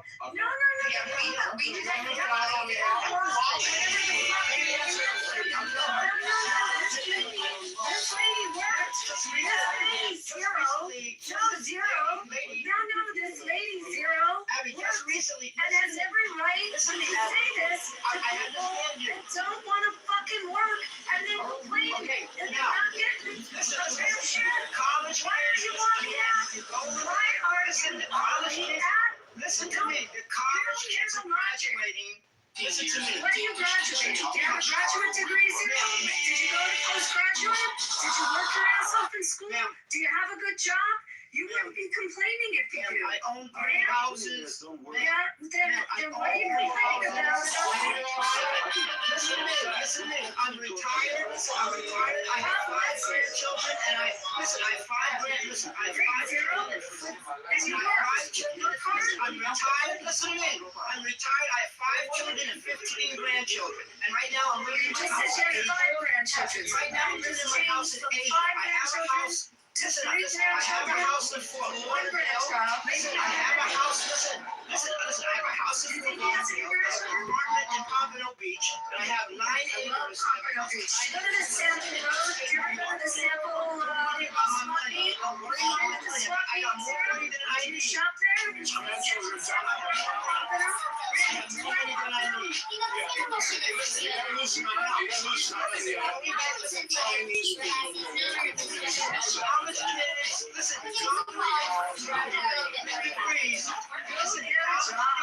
Listen, the college kids are graduating with degrees and not finding a job.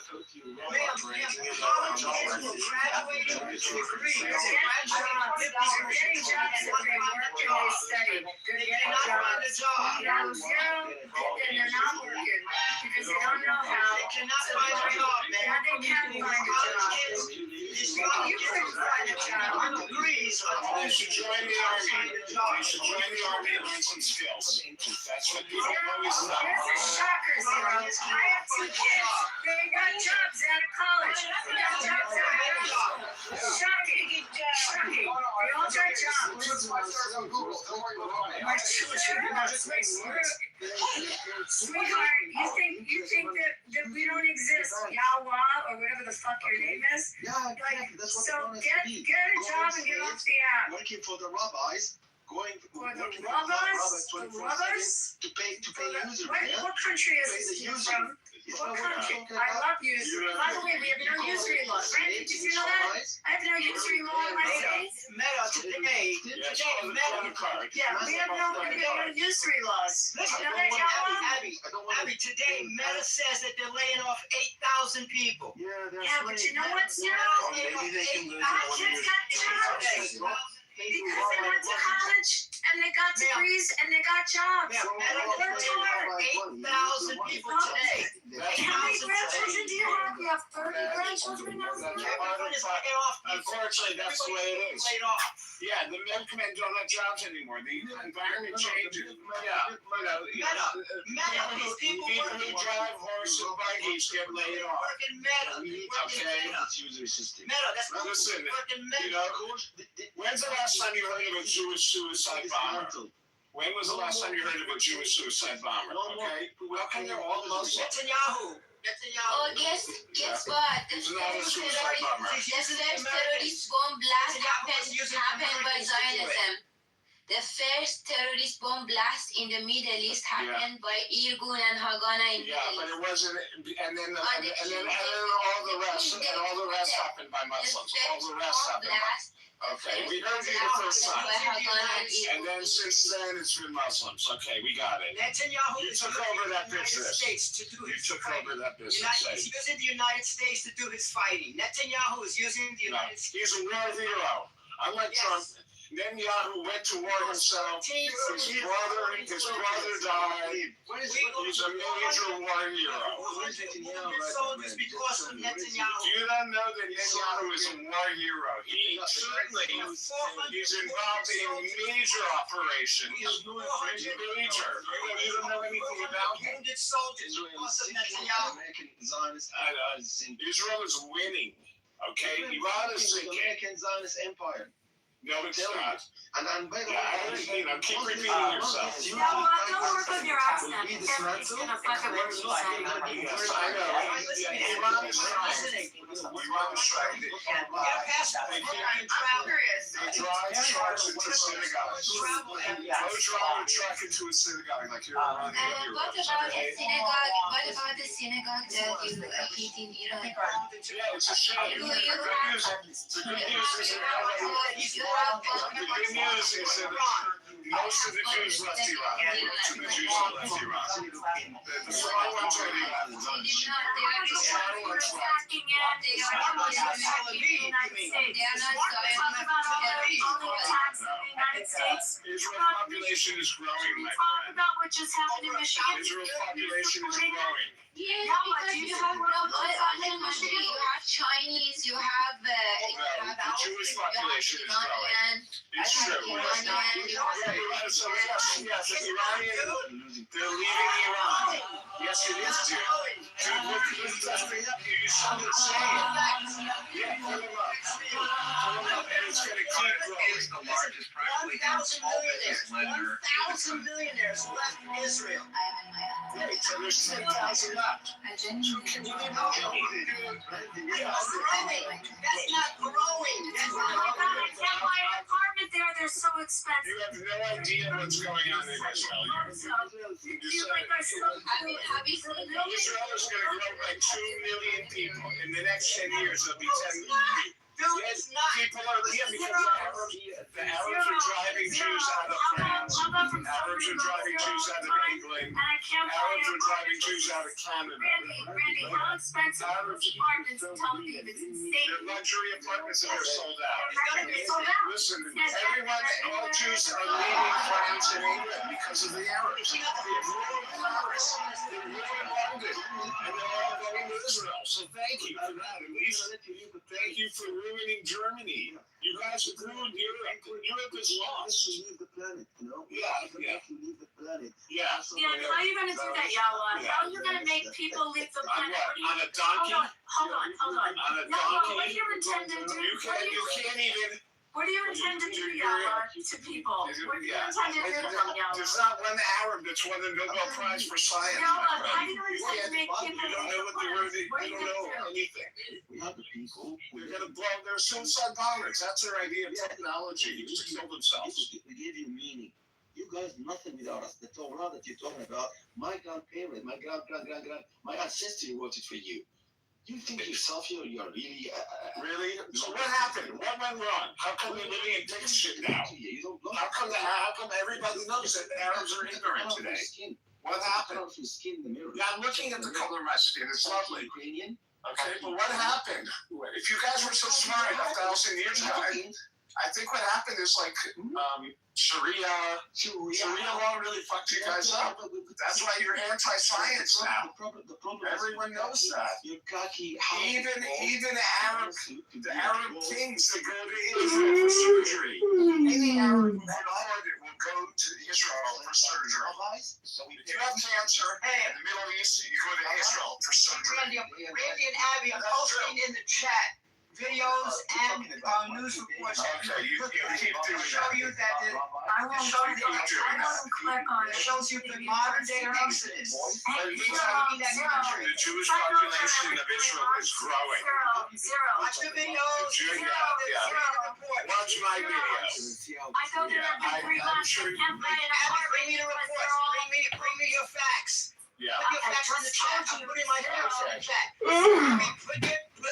We don't care about Al Jazeera. We don't care about Al Jazeera. I don't read Al Jazeera. Why do you keep repeating yourself? It's AP News, man. Put your facts in the chat. I'm putting my facts in the chat. You know what? Do you want to stop talking? I go there every 3 months. Put your It's facts in sold the out. chat. Yeah, we know you. Put your facts in. Come up with some new dialogue. And I see it with my Come up own with eyes. some new dialogue, dude. You need some new Put your facts lines. in the chat. We heard it. Why do you say that? He's a clubhouse hero and a real world zero.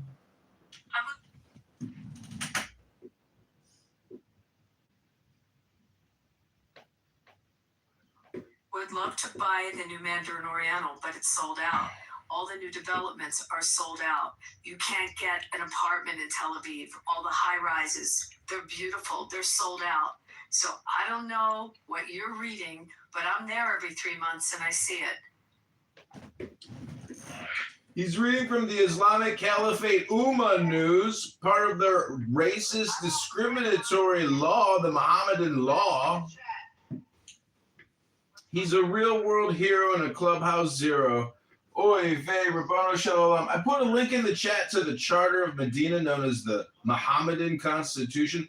If you're Jewish, you really got to read it because it's talking about you, and these Islam terrorists are nothing but Don Corleone, Godfather mafiosos. It's in-group, out-group, but they're so stupid that they're still living in the year 660. They're ignorant, they're racist, they're bigoted. Like you just heard from the previous speaker, he thinks without us, you guys would have nothing. These are the dumbest, lowest class pieces of trash in society. They should all be mass de-migrated out of Europe, de-migrated out of America. Kiss them all goodbye. Send them back to the fucking desert. Back to the fucking desert. Go suck a camel's dick. Hello? The only thing that they're really about is that more people are moving to Israel. That's why people are protesting in Greece, Italy, Spain. Yeah, exactly. Against the Jew. Right? That's why people. All the bankrupt countries. There's videos everywhere. As soon as they find out these people are from Israel, they start telling them free Palestine, get the fuck out of my country. Yeah, those are criminals. On vacation. Yeah, we have criminals here too. Zero, do you plan on doing that too? Plan on going out to Jews, Zero? Is that what you do, Zero? Zero, do you intend to do that? Without the people. And where are you going to do that, Zero? You're going to do that in Pompano Beach, Zero? Zero, you're going to do that in Pompano Beach? Are you, Zero? Zero, you're doing that? You're doing that? Don't worry about one person. Yeah, Zero, what are you doing in Pompano Beach to Jewish people? Why don't you tell us what you intend to do in Pompano Beach to Jewish people? Come on, Zero, what are you going to do? Tell us. Yeah, wait to let everyone know what you intend to do. Come on, Zero. Let's figure this one out. What are you going to do? You're going to go after them on Sample Road? What are you going to do, Zero? Tell me. What are you doing in Pompano against Jewish people? Nobody gives a shit about the Zero, why don't you tell us what you intend to do? Ma'am, stop with the victim. I'm asking you what you intend to do. Anti-septic victim shit. Nobody wants to hear your anti-septic. What are you doing? Anti-septic. What are you doing, Nobody Zero? wants to hear your anti-septic. I'm not doing anything. I'm asking what you're doing, Zero. Nobody wants to hear your anti-septic. What are you gonna do? Nobody wants to hear your anti-septic. He's a clubhouse zero and a real world hero. Zero, go sell one of your houses. Zero made it big. Congress, he loves to talk about the. No, I'm not running for Congress anymore. I'm running for mayor. Oh, he's running for mayor. Excuse me. Let's talk about the financial situation here in the United States. Dima, are you going to do a room on the hospice and what's happening in California? Are you upset about that at all? What they've done in California? Do you have any outrage about that? I don't know about that. What is it? Well, you're pretty good at researching stuff, so take a look at what they've uncovered and the fraud they've uncovered with hospice. I don't know if you've ever had a family member in hospice. I'm not talking. I'm talking about hospice. I used to volunteer for hospice. You know what hospice is, right? Yeah, hospice is really important. So take a look at what they just uncovered on these for-profit and non-for-profit in California. I mean, there's massive exposure of it. The thing instead of funding hospice is we should just fund capital punishment from now on. Let's rededicate ourselves to capital punishment. I did want to talk about the financial situation in the United States because we were talking about that's part of the problem, Dima. The amount of government money that goes into things like the amount of government money that gets put into things like the amount of government money that gets wasted on fraud in the United States. Right. So I think it's going to try to talk over you because we're talking about the government money that gets wasted in the United States. Fraudulently taken by Zionists are going to try to talk over you. Right, and I don't think that the anecdote of kids going to college, it doesn't. It's irrespective. It doesn't matter. I respect it. I'm happy that your kids are doing it. I'm happy that they're making money, but that's not. Kids aren't the denominator for 350 million people, right? So when we have full-time 290 million people, 60 million illegal alien invaders. they're taking home $37,000 a year, right? And rent is $2,000 a month, right? That is what this is the shit that we're looking at right now, okay? So we're missing the underlying issue and of what I had originally brought up, which is, yeah, we can't afford spending $2 billion a day in Iran when we have really big spending issues here. Right, what's happening with our society? What's the last time I had brought up the Gini coefficient? Why is that important? Well, because as the gap increases and widens, right, there's gonna be unrest. The EMF. I was just looking at this report. Not the EMF. There's gonna be unrest, you dummy. There's already unrest. Hello? The International Monetary Fund. Right, it literally talks what is this? IMF.org, inequality. Right, it's talking about what happens when this gap widens and causes, circa Gilded Age era gap distribution, when 4,000 families help. 7 out of every 100,000 people in America are murdered every year. I call that a problem.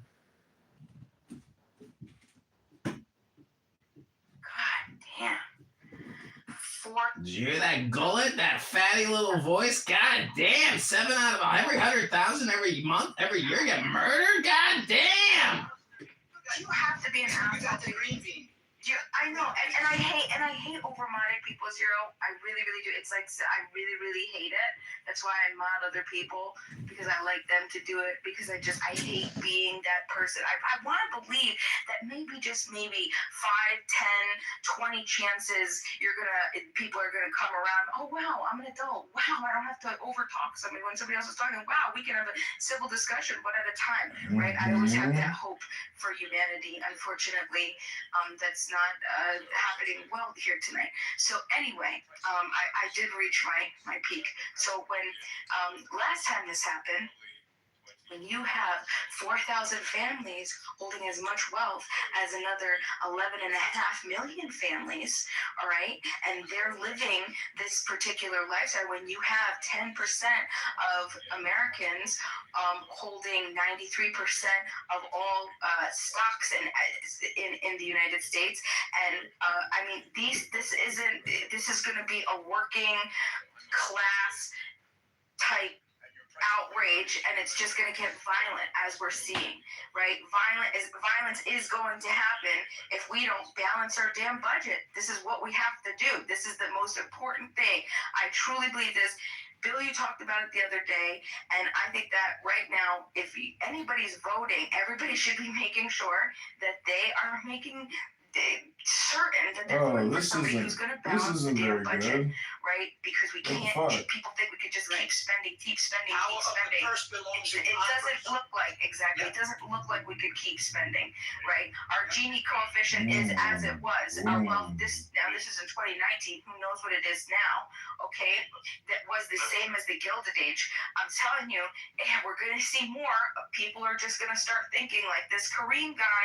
Let's just burn down the warehouse and F it, right? So this is the fact is that it's stability across the nation, and we don't have that right now. We're not 80% of Americans aren't able to keep up with the inflation right now, and this is what we need to be focusing on home. Yeah, I do real estate down here. Okay, for the last 20-something years, I've been selling real estate in Miami-Dade, Broward County, all the way down Florida, Palm Beach, Jupiter, all that stuff. Yeah, all the way up to West Palm Beach. I keep going. Okay, cool. But listen, I get to talk to everybody.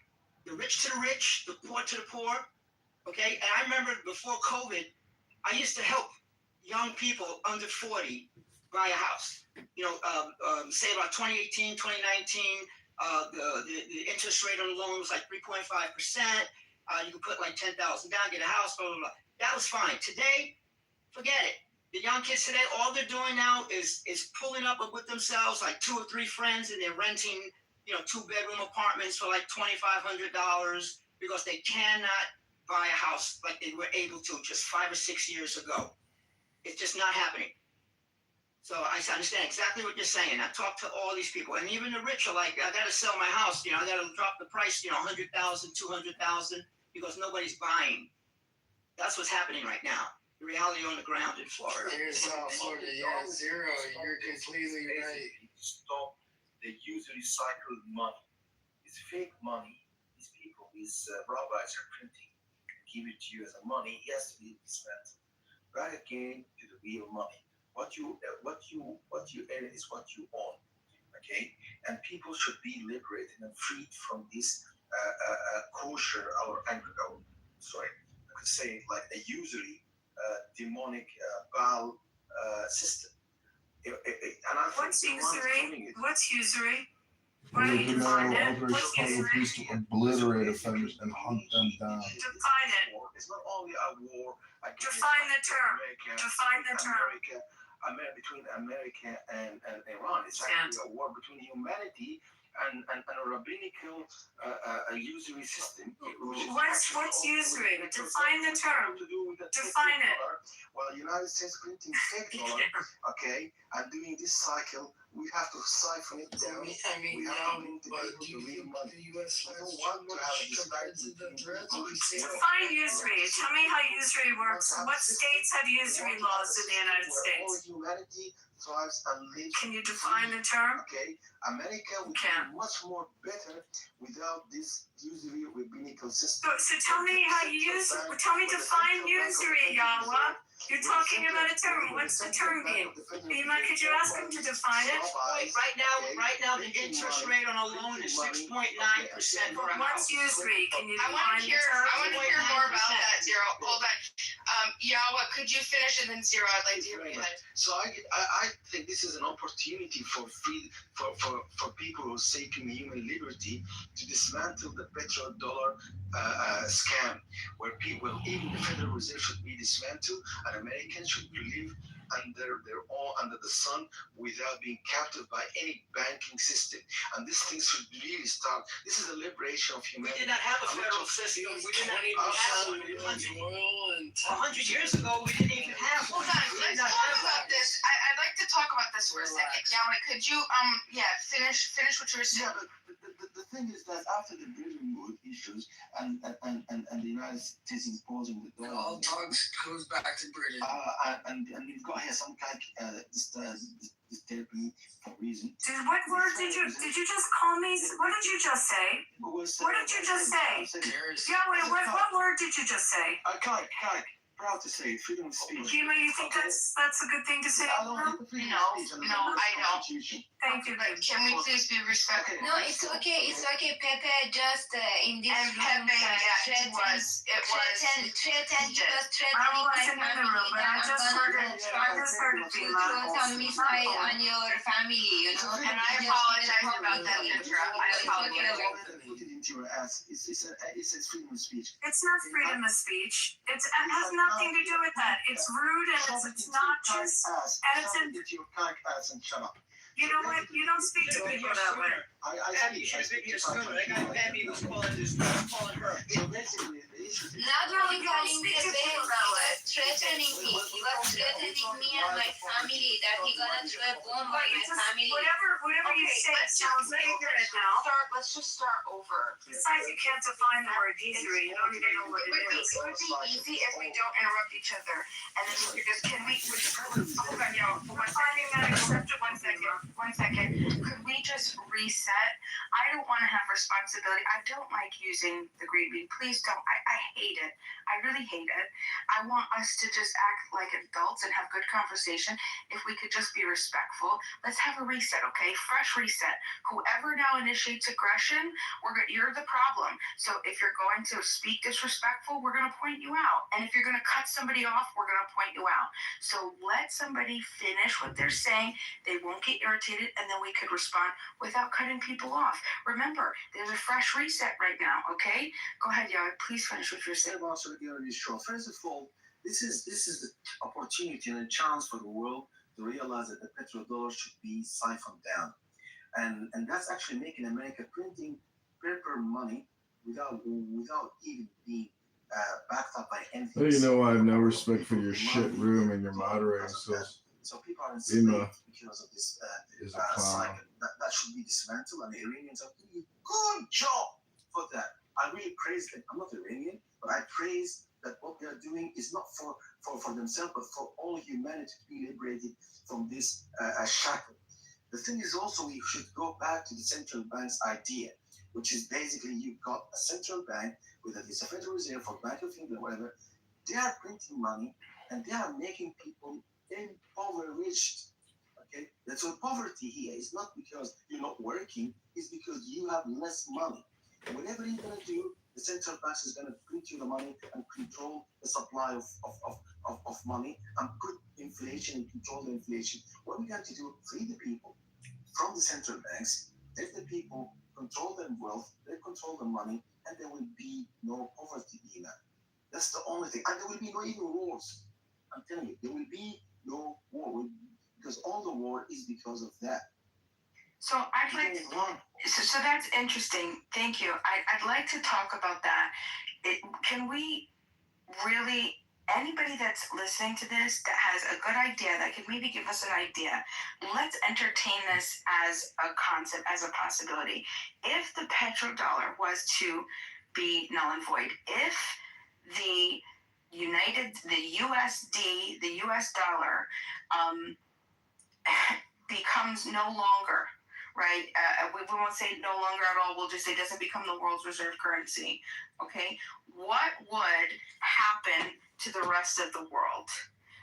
Can anybody who knows the chain of what happens, right? What would actually have to happen for that to happen, right? I need somebody that knows this, right? So the dollar is going to. Wait, hold on, just 1 second. Hold on. Why is so the dollar reserve? $dollars. So that's exactly what you're saying. Right. So we're gonna say if we get rid of the petrodollar, what's the point of it? We're not gonna have right. So right. So but this is the point. The point is, no, I understand. But I want to understand right now, if we were to get rid of that right now, right? If we lost, if the world lost confidence in the U.S. dollar, does anybody have any idea, any good explanation of explaining to us what is going to happen, what that actually means? There's going to be some, what's going to happen with the Treasury, right? There's going to have to be, the Treasury's going to have to sell, right? What's going to happen with those yields? What's going to happen with the Okay. Hate to say it, but there's some really stupid fucking people out there that just can't seem to stop thinking and talking.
They will never understand Islam until they are forced into it. And then it's too late. They can't be saved. They listen to people today closely. They're saying the same stuff from fun. And it's done well.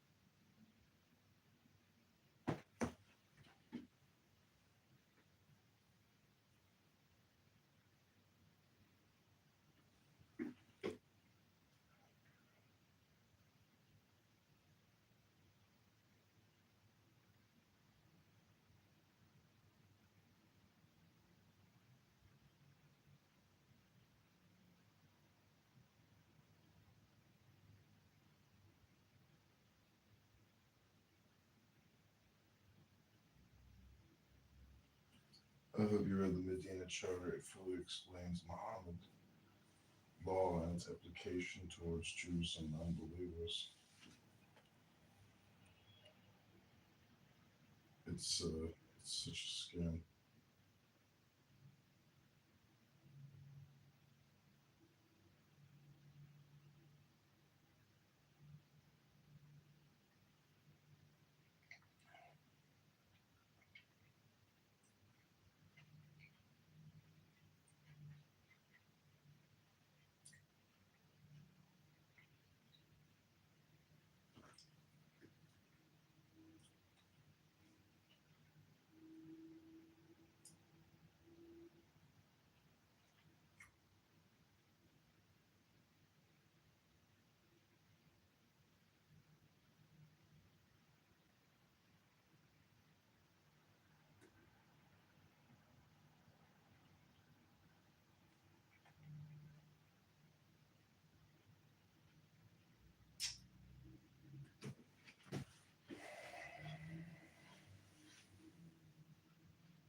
This is your moment to grab a free. Yeah, I need a new heart that doesn't know who you are. 'Cause this one's broken into all because of what you did to me. Yeah, I need. Excuse me, do you play guitar? Yeah, Are you an artist? I am. What's your artist name? Actually, Can you solo? The last person to freestyle on one of our songs got 30 million views. You think you can beat it? Oh, you want me to do it right now? Right now. Okay. You keep me coming from the very first night. Feels like a straight up when I first came.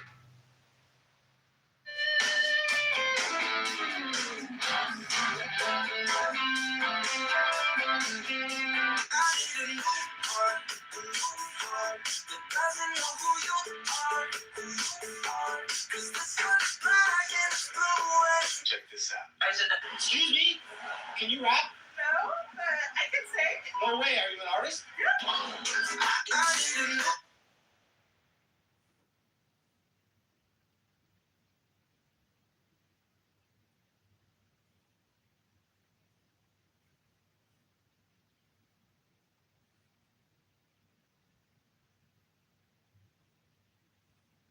It's just a scam.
capabilities and fewer tank precision.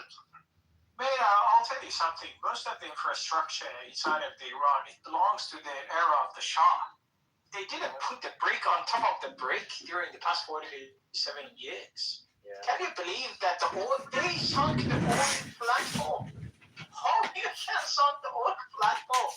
Unbelievable. All the money from the people, they kept it for themselves. They gave it to of course. They spend it on terror. They're playing with their violent toys, killing the Yemenis, killing the Syrians. Look what they did in Syria. That's one of the greatest war crimes in history.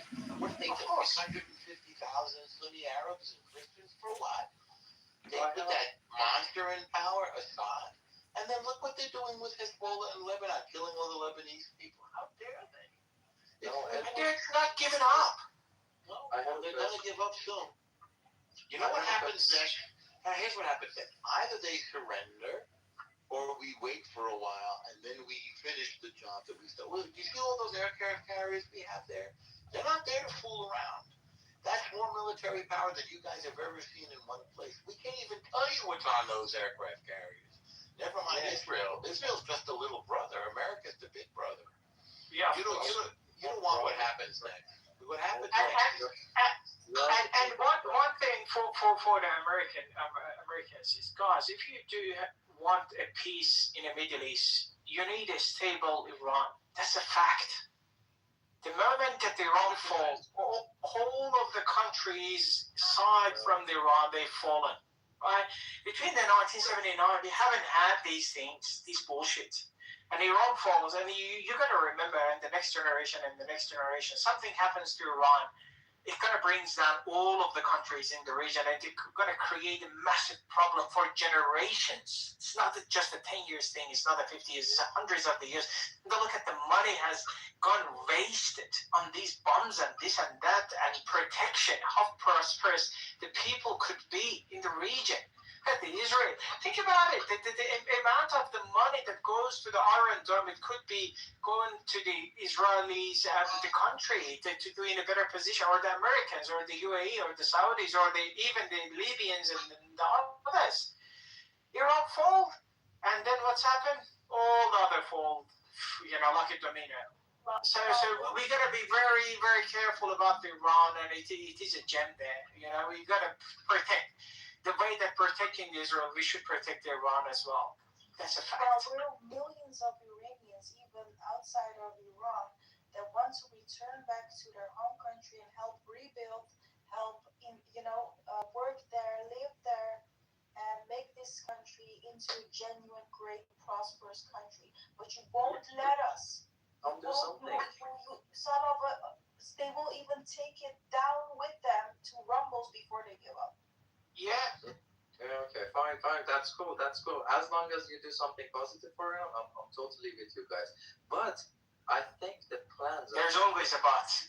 There's always a but there. Yeah, but I see the plans are not going well. My problem is that, okay, let's say how do you know it's not going well? It is your narrative that you say that it's not going well. It's going well, actually. In fact, I don't think they're going to want you back there. I hate to tell you this, Lee. I think you should think about staying where you are. They're not going to be very happy with you if you go back there. They know who you are. Unfortunately, that's the downside. So the good people of Iran come back, and the bad people go bye-bye. I'm sorry to have to say that. And Norman, you know what? One of the reasons that they are resisting hard is that they don't have any place. Like at the time of the Shah, because the people they migrated, they welcomed in the United States and the different countries. Where are these people gonna go? They don't have any place other than Indonesia. I don't think so, mate. Even Indonesia is not gonna accept them. Impossible. Maybe the millionaires or the billionaires, yes, possibly because of their money.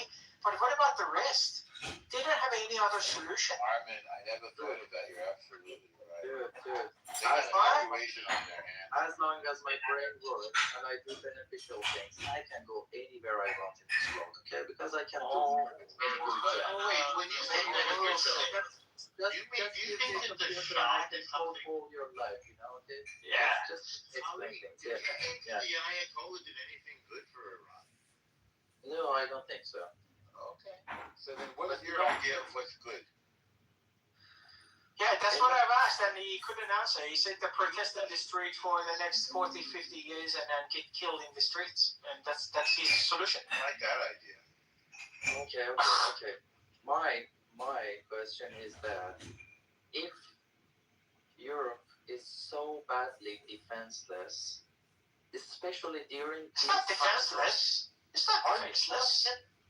It's not defenseless, but you're making your point like a fact.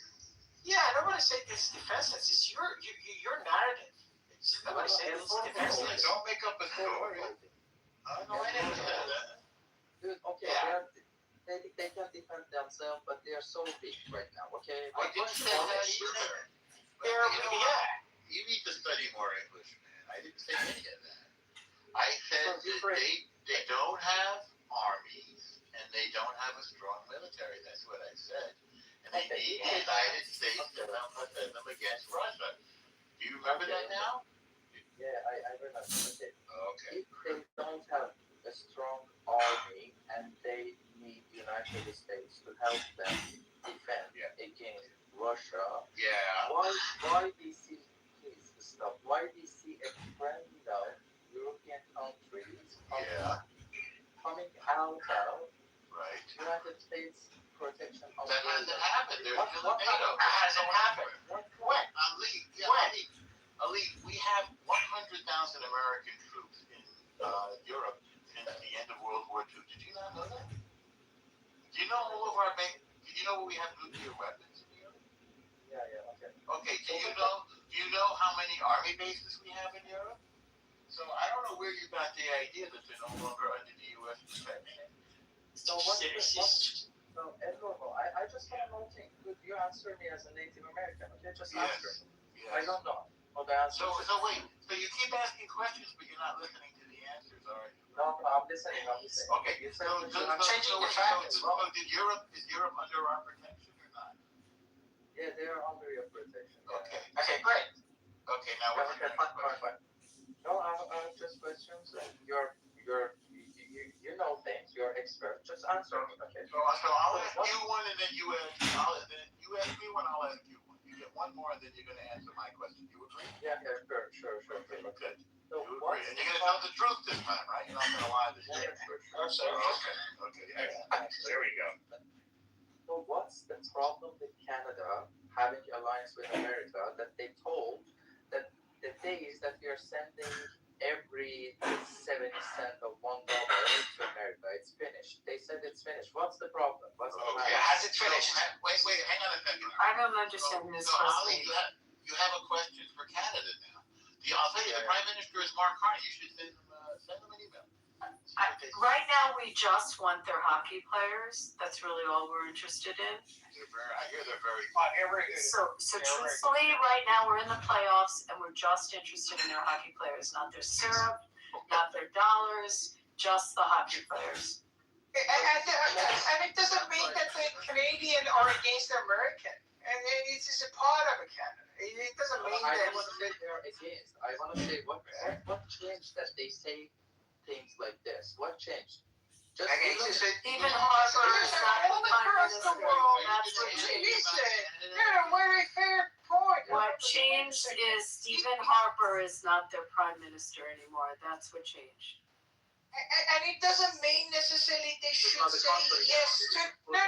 They should say yes to everything United States says, and the United States should not say yes to everything else. For example, United Kingdom or Australia says. It's a relationship. Sometimes you say yes, sometimes you say no. But you're a great ally. You think that whatever the Americans say, Israelis say yes? No. I have to amend it. I kind of want their Putin too. The hockey players and the Putin. Yeah, that seems more. I'm not a big fan of the Putin there. Are you a fan of the Putin too? Yeah. Yes, I guess. I like the Putin with everything on it. Everything on the Putin? Oh, yeah, just load it up. Why not? What? Sir Ali, I'm a kitchen kind of guy. Answer is finished. Yeah, it's just it doesn't mean that they say, and it doesn't mean that they're against each other. It doesn't mean that. Sometimes they say yes, sometimes they say no. It depends on the country's situation and the circumstances.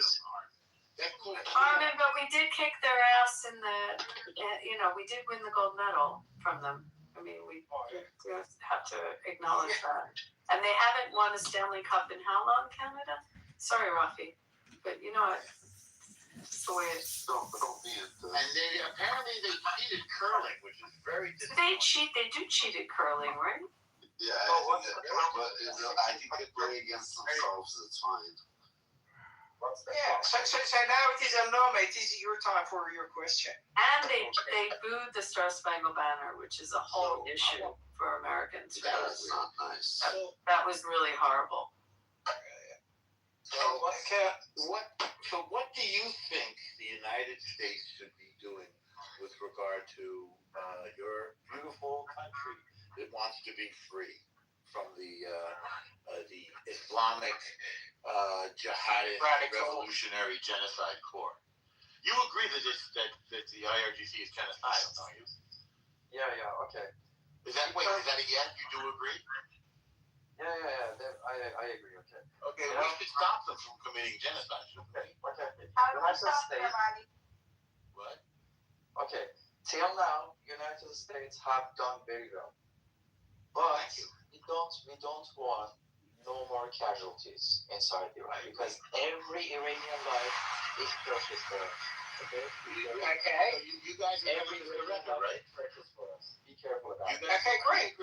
You guys are going to surrender now, correct? I'm not going to let you understand this shit, and let's continue the conversation, okay? Wait. What just happened? You got a little bit, you got a little hinky. What happened? Yeah, irritated, thank you. You got a little irritated. What happened? Yeah, dude, because you're acting so fucking foolish, and look at how old are you, but you're acting Dude, that's very insulting. Why do you have to speak vulgar words? Does he live in Iran? Where do you live? No, he's hiding. He's one of those rich kids that stole the parents stole the money from the Iranian people. Can you?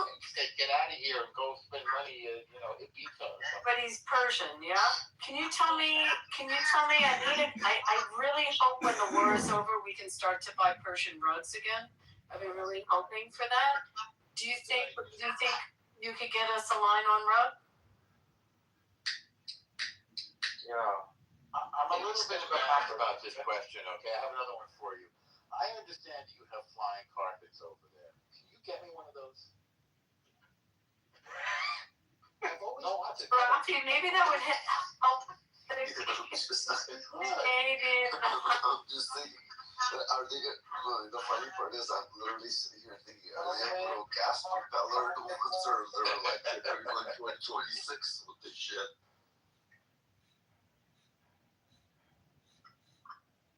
Or maybe you do it by yourself instead of just hanging Well, around. So we like reverse engineering. Well, you know what? There is no need for reverse engineering on a carpet as long as they can get to lay their hands on one of our handmade carpets. They're happy with that, so don't change the topic. There's no need for this. But change the topic. It's no problem. Yeah. I enjoyed the conversation because we really enjoyed. What else do they make there? What else other than carpets do they make there? They have saffron. They have really good saffron. Does that come from there? Yes. Well, there is an answer to that. We can make many things if we are allowed to. I don't know. What's stopping you from ruining carpets? Because this fucking IRGC, this jihadism, this Muslim and this radical Islam is limiting the potential of the people. Of the carpets? Really? Is that why they're not making carpets? Well, it's not about the carpets. It's not about the carpets. It's about the whole range of the other things that the Iranian people have a potential to do. But what else do they make in Iran other than carpets? Yeah, well, at the moment, what do they know how to make? What do they know how to make? Zero. Oh, is the caviar decent there, Sam? Would you prefer? Okay. Would you prefer? Sam, what else? What other resources, Sam? Okay. I'm gonna say. Would you prefer to give you Iranian carpet or saffron, or teach you Iranian mathematics? Which one do you like? We want all three. We're Americans. Give it all. We take everything. Why not? No, I never was a big mathematics person, so it's not appealing to me, truthfully. Okay, I'm gonna give you carpet. I'd rather the carpet than having to figure out algebra. Wait, let me start with basic math. How much is 1 Ayatollah minus 1 Ayatollah? It's 0 Trump, I guess. Okay, I'm zero. Okay, I'm starting to learn your mathematics. Okay. And what happens when you decapitate the leadership of a country like 4 levels down? What happens? I mean, it's fine. It's more fun. That's good. It's good when the country's decapitated. That's a good thing. Yeah, well, it's not sorry, not the country. It's the regime. This regime just directed to. I'm sorry. The regime. Another mathematical formula. What about spending American taxpayers' money, $1 billion per day? Yeah. Okay. Well, at $20 million per hour. I want to ask you a question. $11,000 First per of all, we don't know How do you feel about it? First of all, we don't know how much we've spent. That's number one. And neither do you. Secondly, that money was allocated years and years and years ago, and we've already submitted a new budget to Congress for our military. Hang on. So what happens is What about when we hang on, Aaliyah, hang on a second, Ali. So when we finish using the old stuff, which is still like 1,000 times better than anything that this IRGC has, the new money, the $1.7 trillion that we just decided to spend on our military, will create new stuff that's even better. We really like those B-2 stealth bombers and the F-35s, by the way. But Israel just wrote some new software that's going to make them even better. And answer to Ali's question, if they're spending $1 billion, I say that even not $10 billion, they're gonna make $100 billion out of that $10 billion. So don't worry about that. They know how to make money, right? So they're not wasting their money, not a cent of it. They're gonna make out the billions out of those money that they have wasted because of this fucking IRGC in Iran. So don't worry about that. Okay? So don't. Yeah. So the American taxpayer, they know where to spend their money, and it is well spent. It's fine. No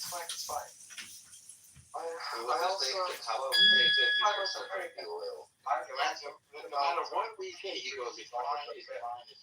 Yeah, of course he does. Well, this is what happens when your brain is warped by the virus of hatred and totalitarianism. You don't really have any original thoughts. You haven't shared any original thoughts, Ali. Why is that? I just try to say that everything happening is irrational. Is what? For me, irrational. Is he? They decided to go the other way. Is he in the Matrix or is it me? He's in the Matrix. It's Matrix. All of us. He's in a carpet factory probably right now. Oh, I wonder if he's flying around. Yeah, I'm listening to you guys. Just go on. Yeah, just go on and say scientific things. I'm listening. Well, what we want was to hear if you had any original thoughts. Probably the Davis. What? Okay. You heard my original thoughts. You go on. I'm listening. No, I haven't heard your original thoughts. What's your original? I'm fine. I'll say that again. Go on. I'm on your side. Go on. So, you see, this is what they said about the IRGC, that they were tricky liars. And Ali, I'm a little disappointed. Yeah, I know. I mean, I'm a little disappointed in you, Ali, because I was hoping you would act like a human being, not a tricky liar. Why are they such tricky liars? Armin, can you explain it to me? Because this is what people said about it. Does not work. Ali, can you tell me about the new Ayatollah? Is he gay? I heard He's gay. LGBTQ+. That's the one that I was trying to share. It's a example of what happened. Because the last time, is he walking around? Is he playing tennis? Pickleball? that he did was a show with David Letterman. The Cosmic Seed. You know what I'm saying? It's like this type You're of glad that the light Ayatollah is dead, thermoplasmic right? water, you know, that's alive. You know what I'm saying? And essentially what we do is that we drop, literally think of it as like a drop of water. We drop a water, Go on. What are you glad about right now? No, Ali, I'm asking you. The question is clear. Ali, don't worry, the IRGC isn't in here. Ali, you're glad that the Ayatollah Khamenei is dead, aren't you? Dude, just tell me the American dream. Tell me the American dream. Ali, I'm asking yes or no. You're glad that the Ayatollah Khamenei is dead, correct, Ali? He is there. Dude, You're glad, right? No, talk about yourself. Tell me that. No, you said we could There you go. We said we could ask you questions. Are you very glad, Ali, that the Ayatollah Khamenei is dead? Yeah, 90% here.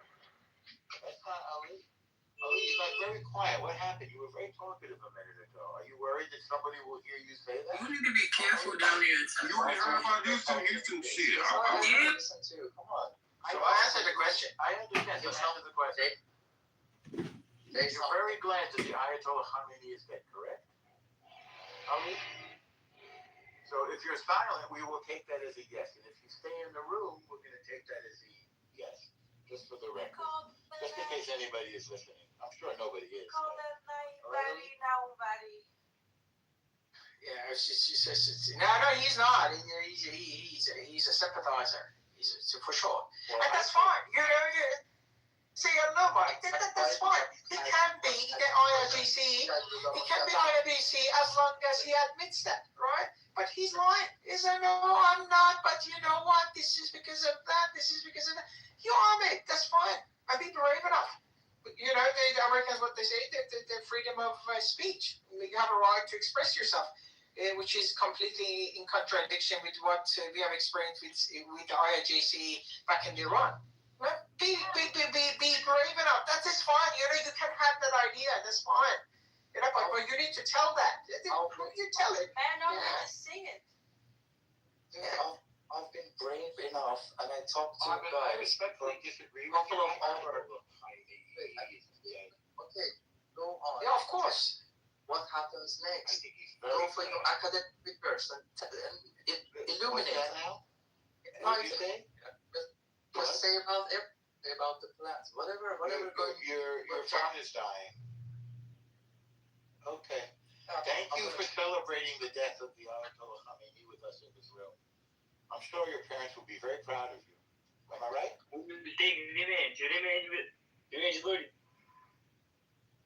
I think you guys ran him away. Yeah.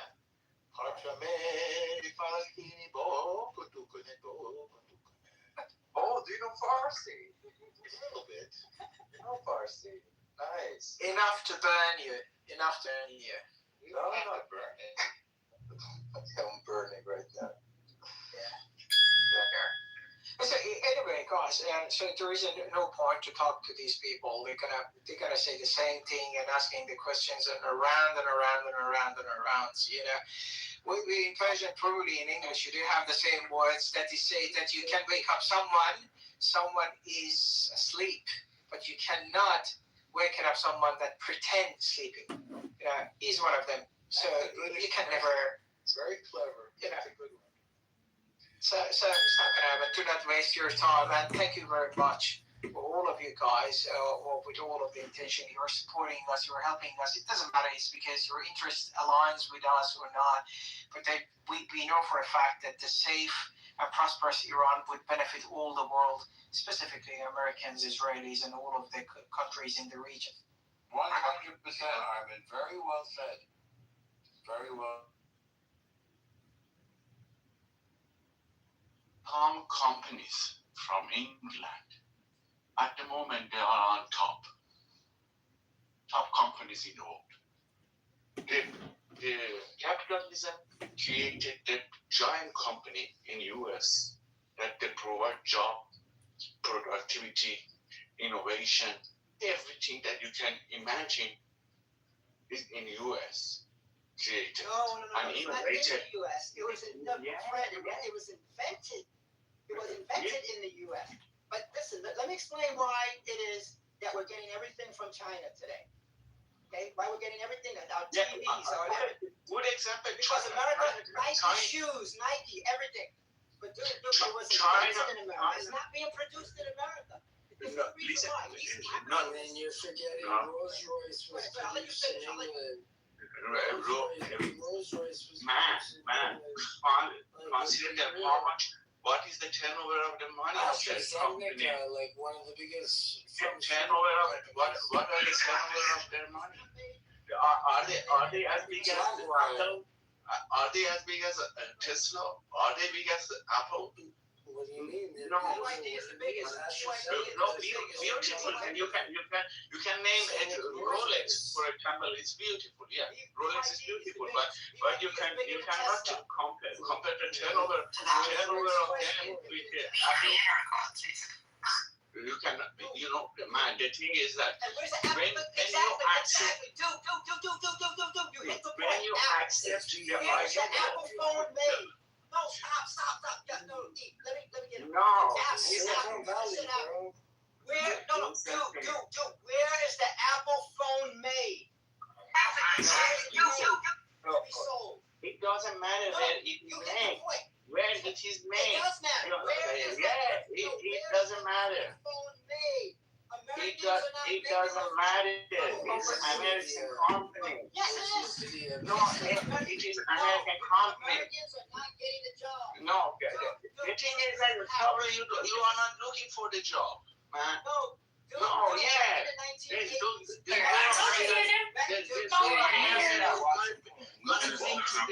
drink a lot of water. They squirting all over the place. They're straight on their motherfucking wall. This is the problem, okay? This is capitalism. Let me explain capitalism real quick, okay? Here's what it is. The people said, look, we can't listen. In America, they have unions. We can't keep fighting the unions, and everybody wants a good pay. We're not going to make money, okay? So what we'll do is we'll go to China and we'll teach the Chinese how to make these phones.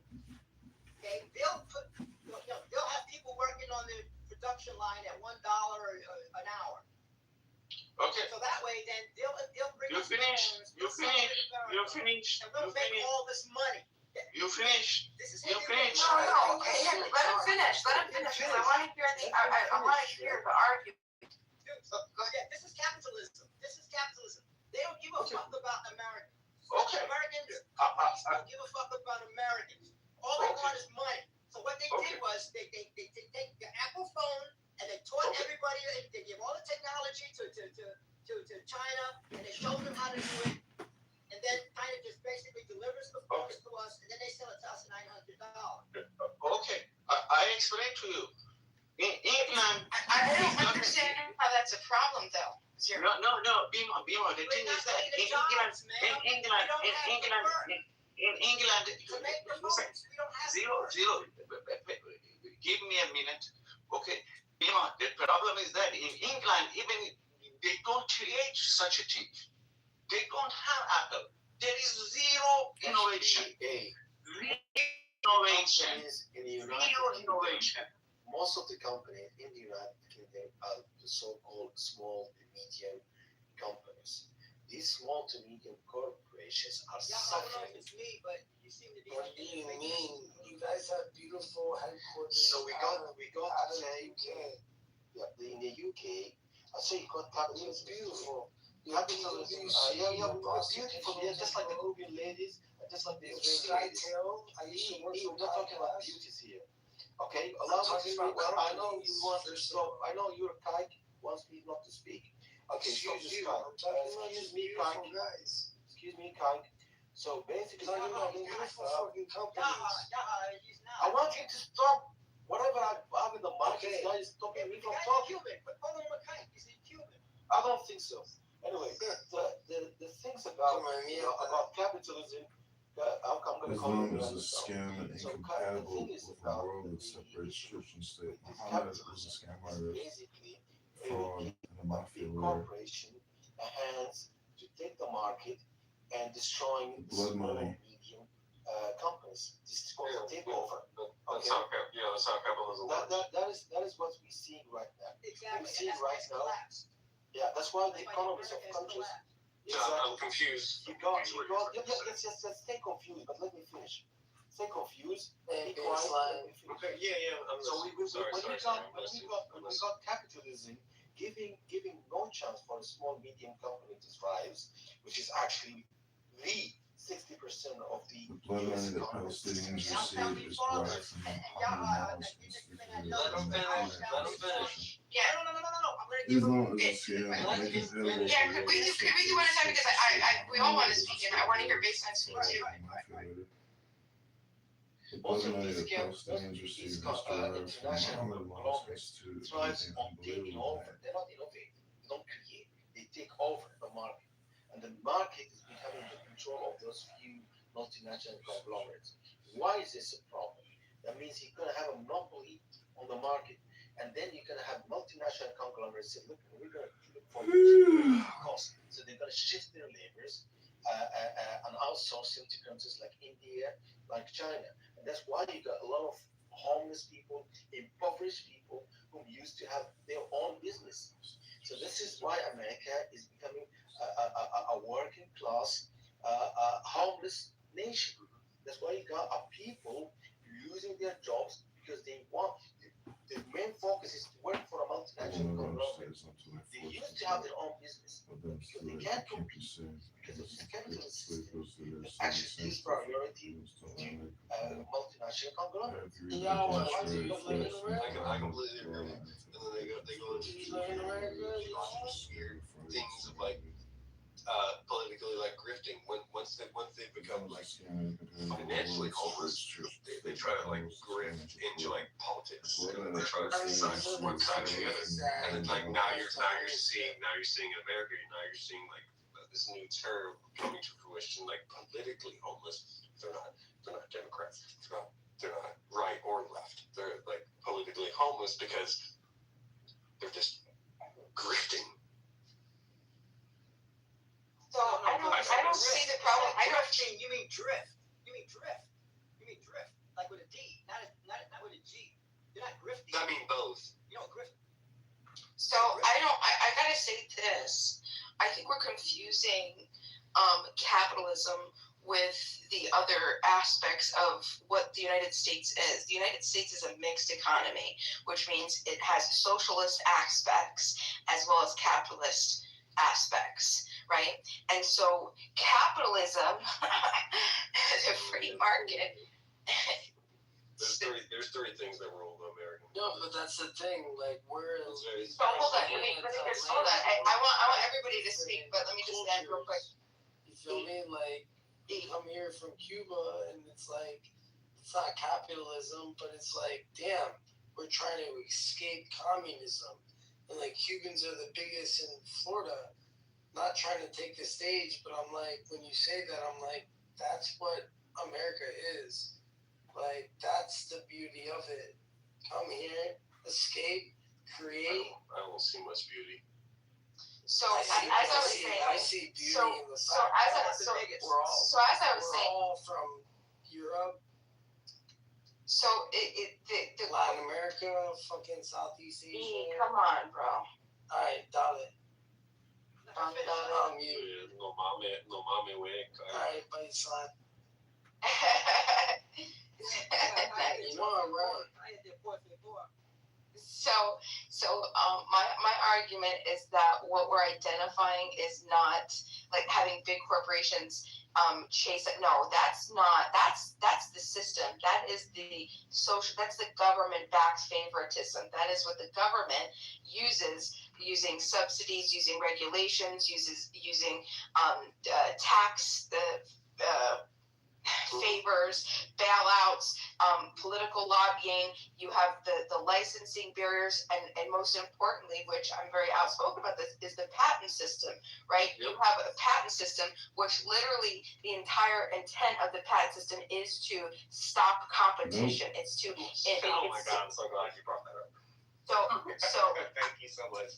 Yeah, but well, so my point is that, and I'll I'll land here. I'm sorry, I know I'm long-winded, but the point is that no, I disagree. I think that capitalism is what we need. I think when we see, because under capitalism, you're not forced to buy a product, you're not forced to work for it or sell to it or to obey it. That's my opinion. I'm talking like explicit coercion, right? Under capitalism. Socialism, though. This Okay. is the problem with Americans, is not understanding what it is. And also, you mentioned bailout. So then let's define that. Then let's get clear. Let's be linguistically decisive and define socialism and capitalism. Okay. Let me just address one thing that you mentioned. You put bailout under capitalism. No, you have to pick that up and put that under socialism. Right. No, that's what I'm saying. That's exactly what I was pointing to, because that is not capitalistic.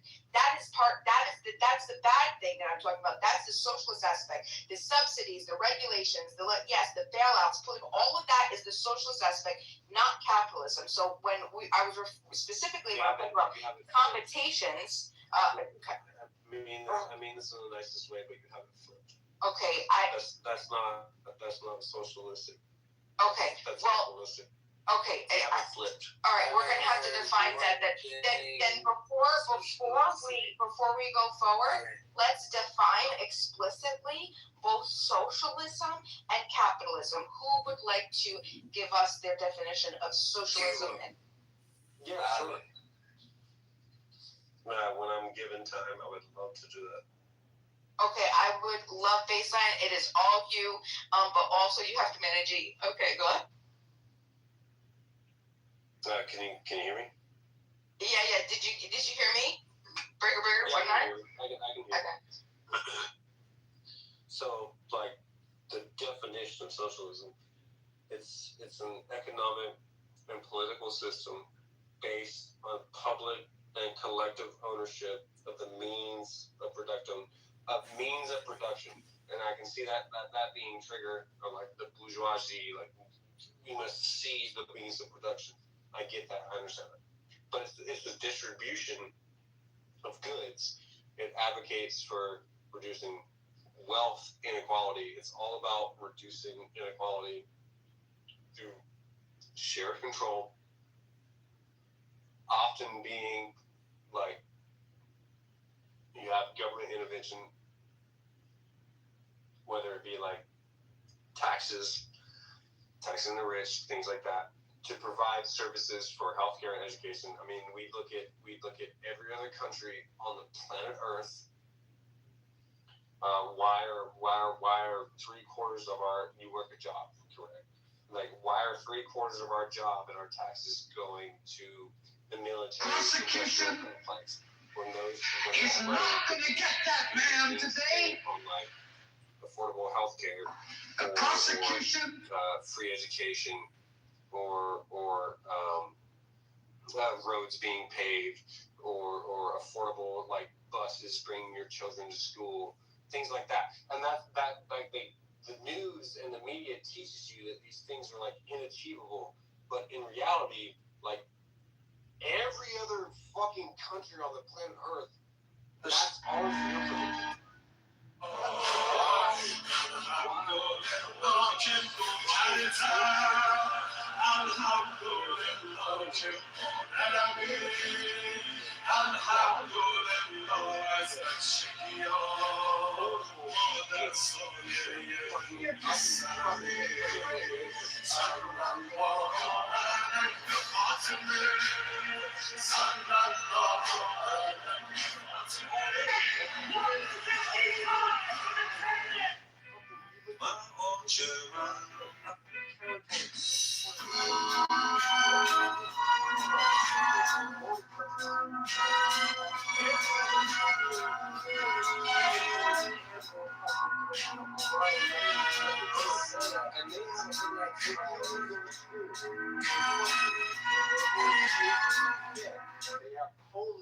What if you could break their leg and go to the doctor and pay 50 fucking pesos or bucks or whatever the that next year Mexico is going to have breaking news in River North, a robbery at a popular 24-hour diner. Police say Grill 24 in Chicago and Orlando.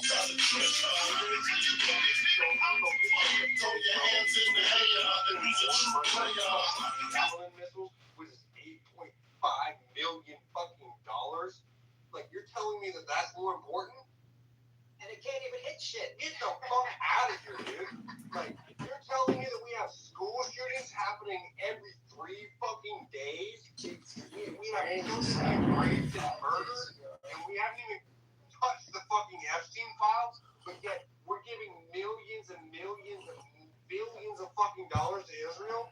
Oh, we can't afford free healthcare. We don't have enough money for that shit. We don't have enough money for that. We have enough money. Ukraine, every fucking politician to go fucking stroke their dick and flick their fucking cunt. To go to a fucking golf course.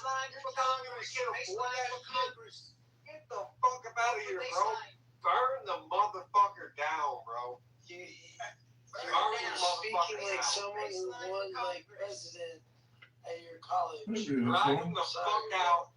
Burn that, light that motherfucker on fire. Drag him out. Fucking Gaddafi that shit. Shove a fucking screwdriver up his asshole. Burn that motherfucker down. We need to start the fuck over because this shit ain't fucking working. So I get that. So the socialism, you define socialism, right?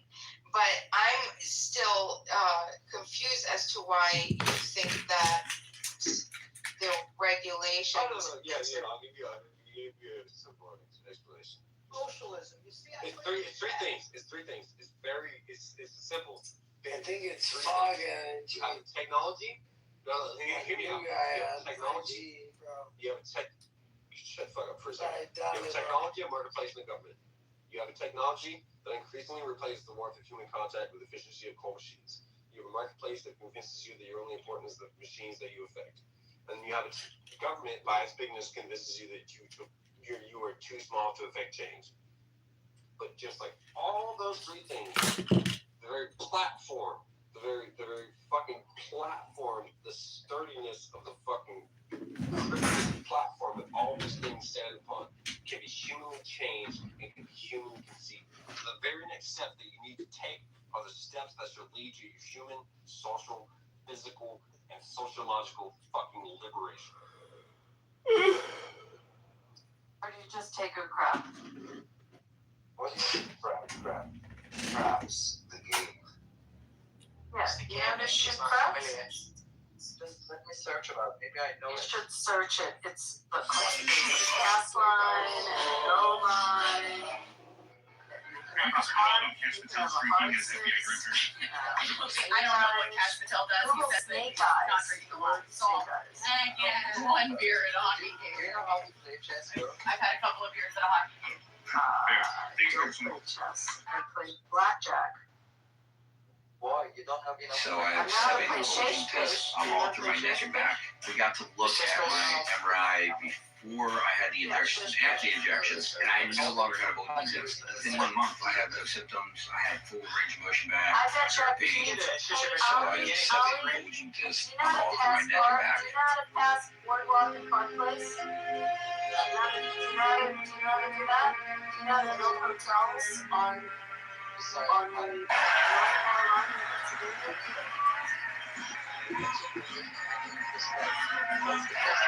Professional monopoly.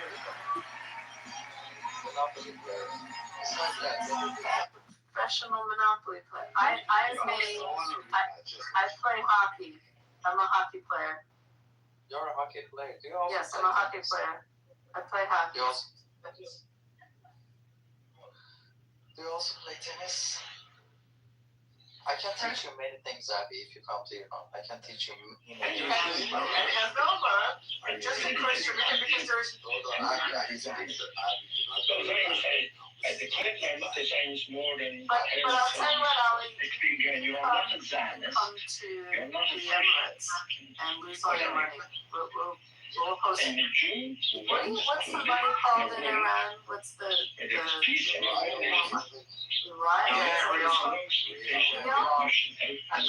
What's that worth to the dollar right now, the real? Worthless. So low, but the oil and benzene is much lower. They had to make it. Oh, great. So you can go nowhere with the money. Wait, so what's the exchange rate? I don't know what's the exchange rate, but even having a good life. Zero to infinite. The exchange rate. Your assistant lacrosse coach at Hinsdale Central High School is facing several charges, including You called your opponent this fat Jew. So he's not from Israel, but you called a guy in Florida this fat Jew. How is that not anti-Semitic? Well, he's a Jewish supremacist, and he puts Israel before America, and I think that, he should be tried for treason. This fat Jew is anti-Semitic. Yes.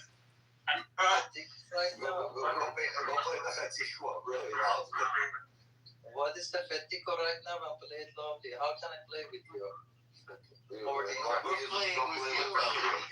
Ali, How do you think the team is going to do in the World Cup, the Iranian team? Should we bet on it? Dan is a toxic Yeah, you should agreement bet to on shoot it. his exit chemist. Yeah, how do you think they're going to do? To lose? Yeah, to lose, yeah. Just use it to lose, yeah. But I Didn't Trump say he wants them to bring in Italy now instead of Iran? Yeah, I hope he does this. Because we are not really interested to come. It's okay, the Italians are probably better looking than Ali, you know that if they come to the United States, it's going to be a very great consequence for them. My job is 10% arguing. What would be the Iranian reaction if they come to the United States? We'll see. Stop you right there. I'm Jewish. I'm Jewish. I'm Jewish. Okay? Good. And the question is that we as a Iranian, we are opposing the regime. What do you think, as a friend, what we should do that we haven't done? That you think that, hey, you guys, Iranian, this is your country, but you should have done this. It's great to hear from you guys because you're the outsiders toward our country and you're contributing to this war and you do have some stakes here. What we should do? Conversation, yeah. What we should do? You say, come on, your people say what we should do. How we should bring democracy. No. That's not my question. Don't change it. I see that what we haven't done that we could do. Right? So don't change the narrative for my question that, American tell us now what to do. No, it's not. It's just as advice, as a friend. Well, we have. What do you think that? Yeah, what do you think we should do? Yeah, please. I'm also curious about the end. No, not the Americans, Iranian. Like you're looking for an outsider. Say, hey, Iranian, you're against your government. I think it would be better to do this A, B, C, D. You know? Okay. Let me. Not you, Ali. You're Iranian. I asked the American prince, not you. Okay, American. Okay, I'm curious about what Americans gonna say. Yeah, come on.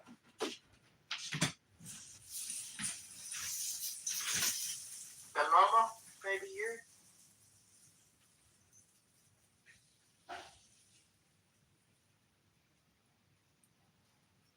Sorry, I'm like multitasking times 12. What's the question?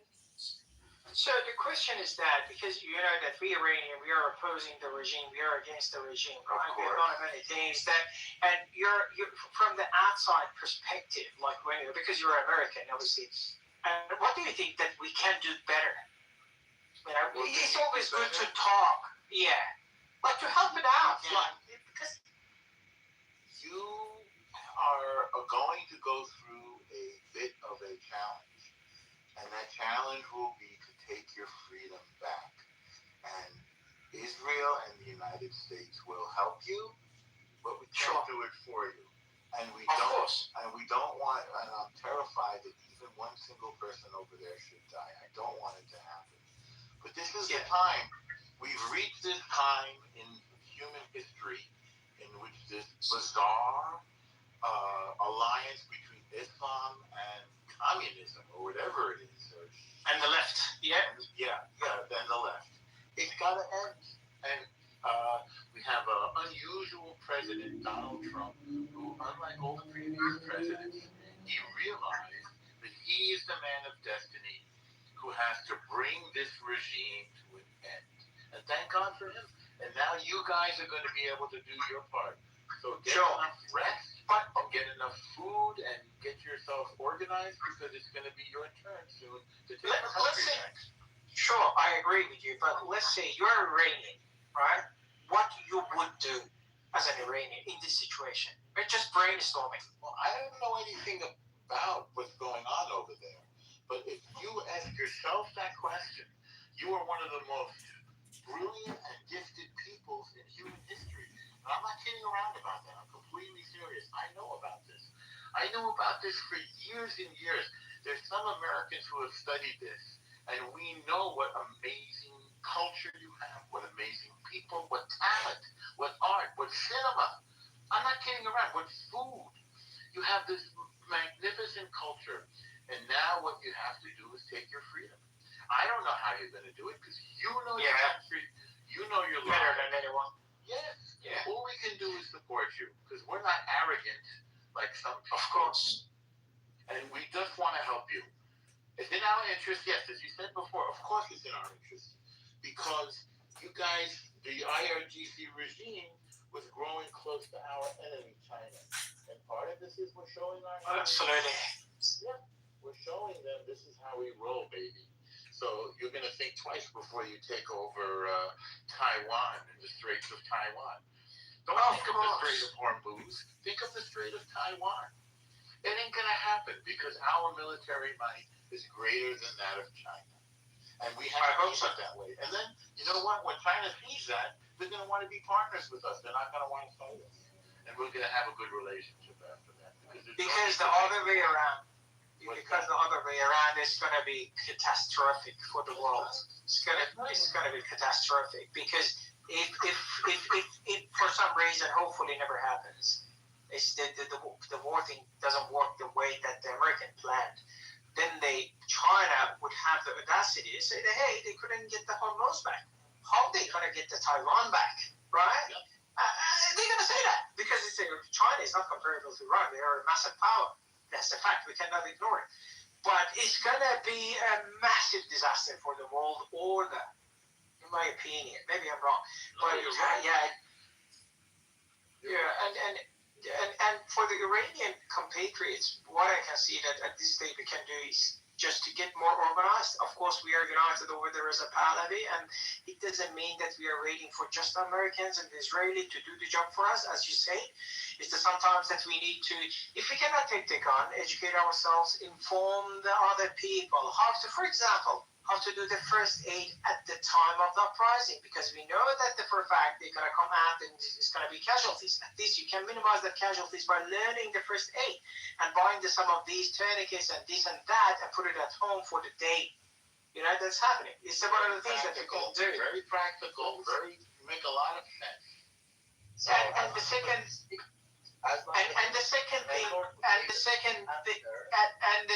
thing is that at the time of this situation happens, what should be our reaction?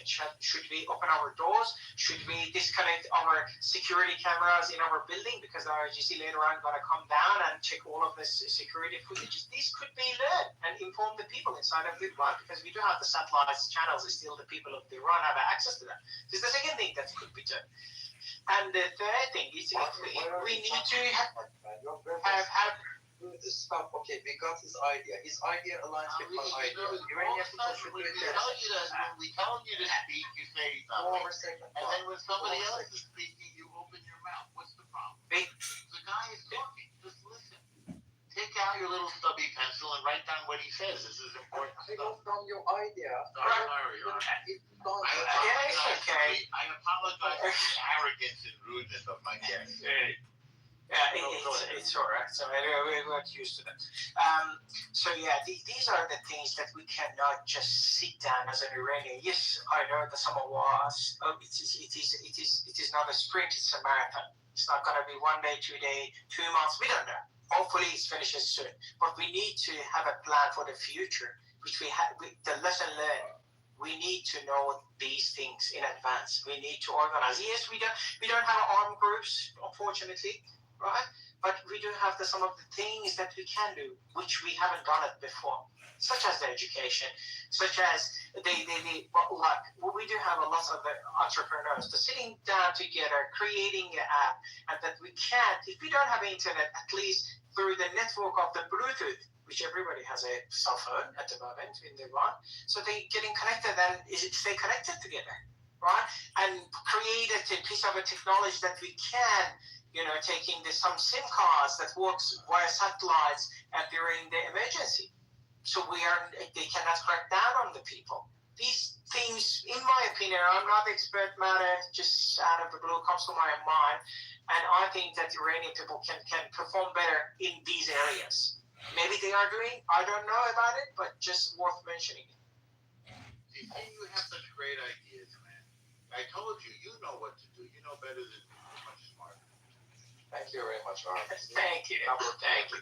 Elaborate all the details. I that one says his or her idea. You don't talk this much after that because we want to gather the ideas from the group. Look at that. Just let the people talk. Oh, I don't know why you're reminding me of the Harandi, the regime propaganda agent who pops up on the Western media. Harandi, yeah. Yeah, exactly the same accents, exactly the same English, the word, everything's the same. You're talking 99%.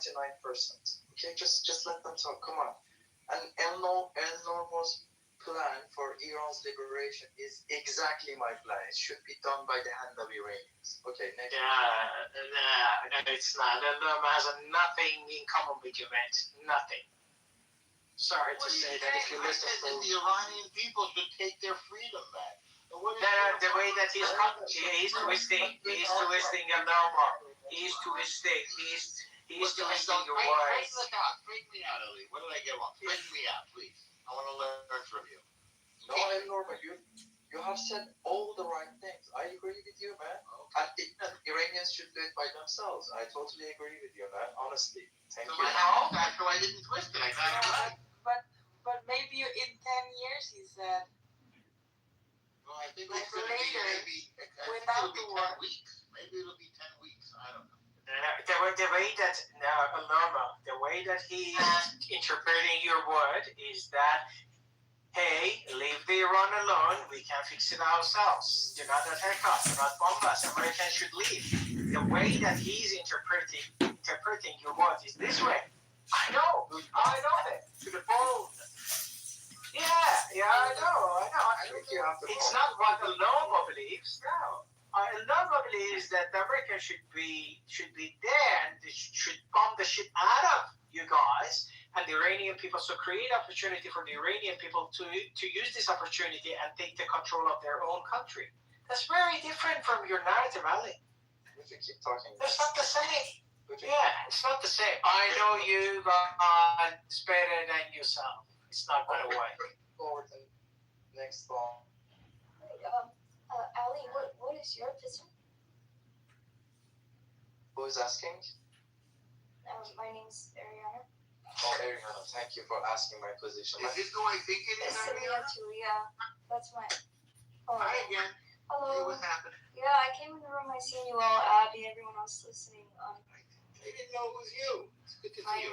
I'm back. I was trying to move to the Middle East. I was trying to move to Dubai, and then everything got bombed. I was planning to move there, so not everything. Jesus. It's okay again. Yeah.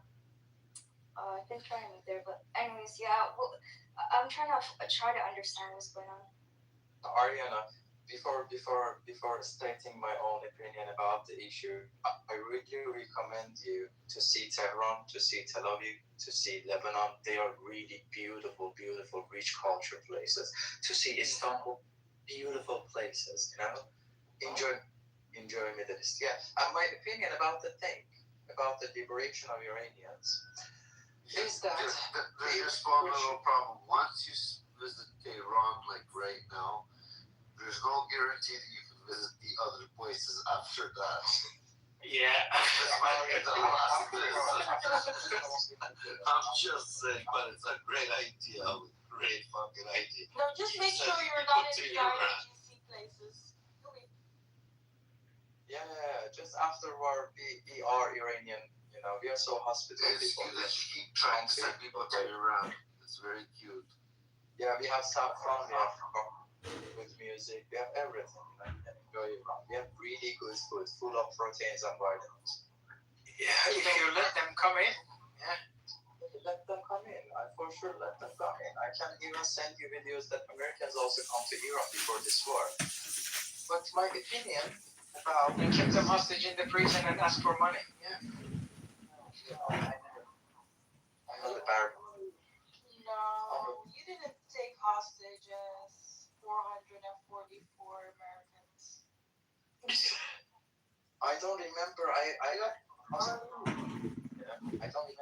But I think somebody's trying to reach us from Iran. Hi, Mikhail, are you from Iran? Your service sucks.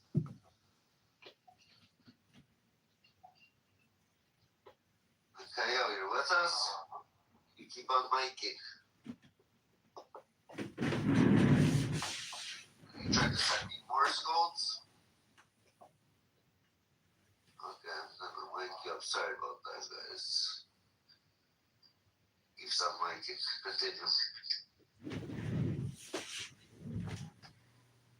Anyway, guys, I appreciate your help and support. I gotta go. It was a great conversation.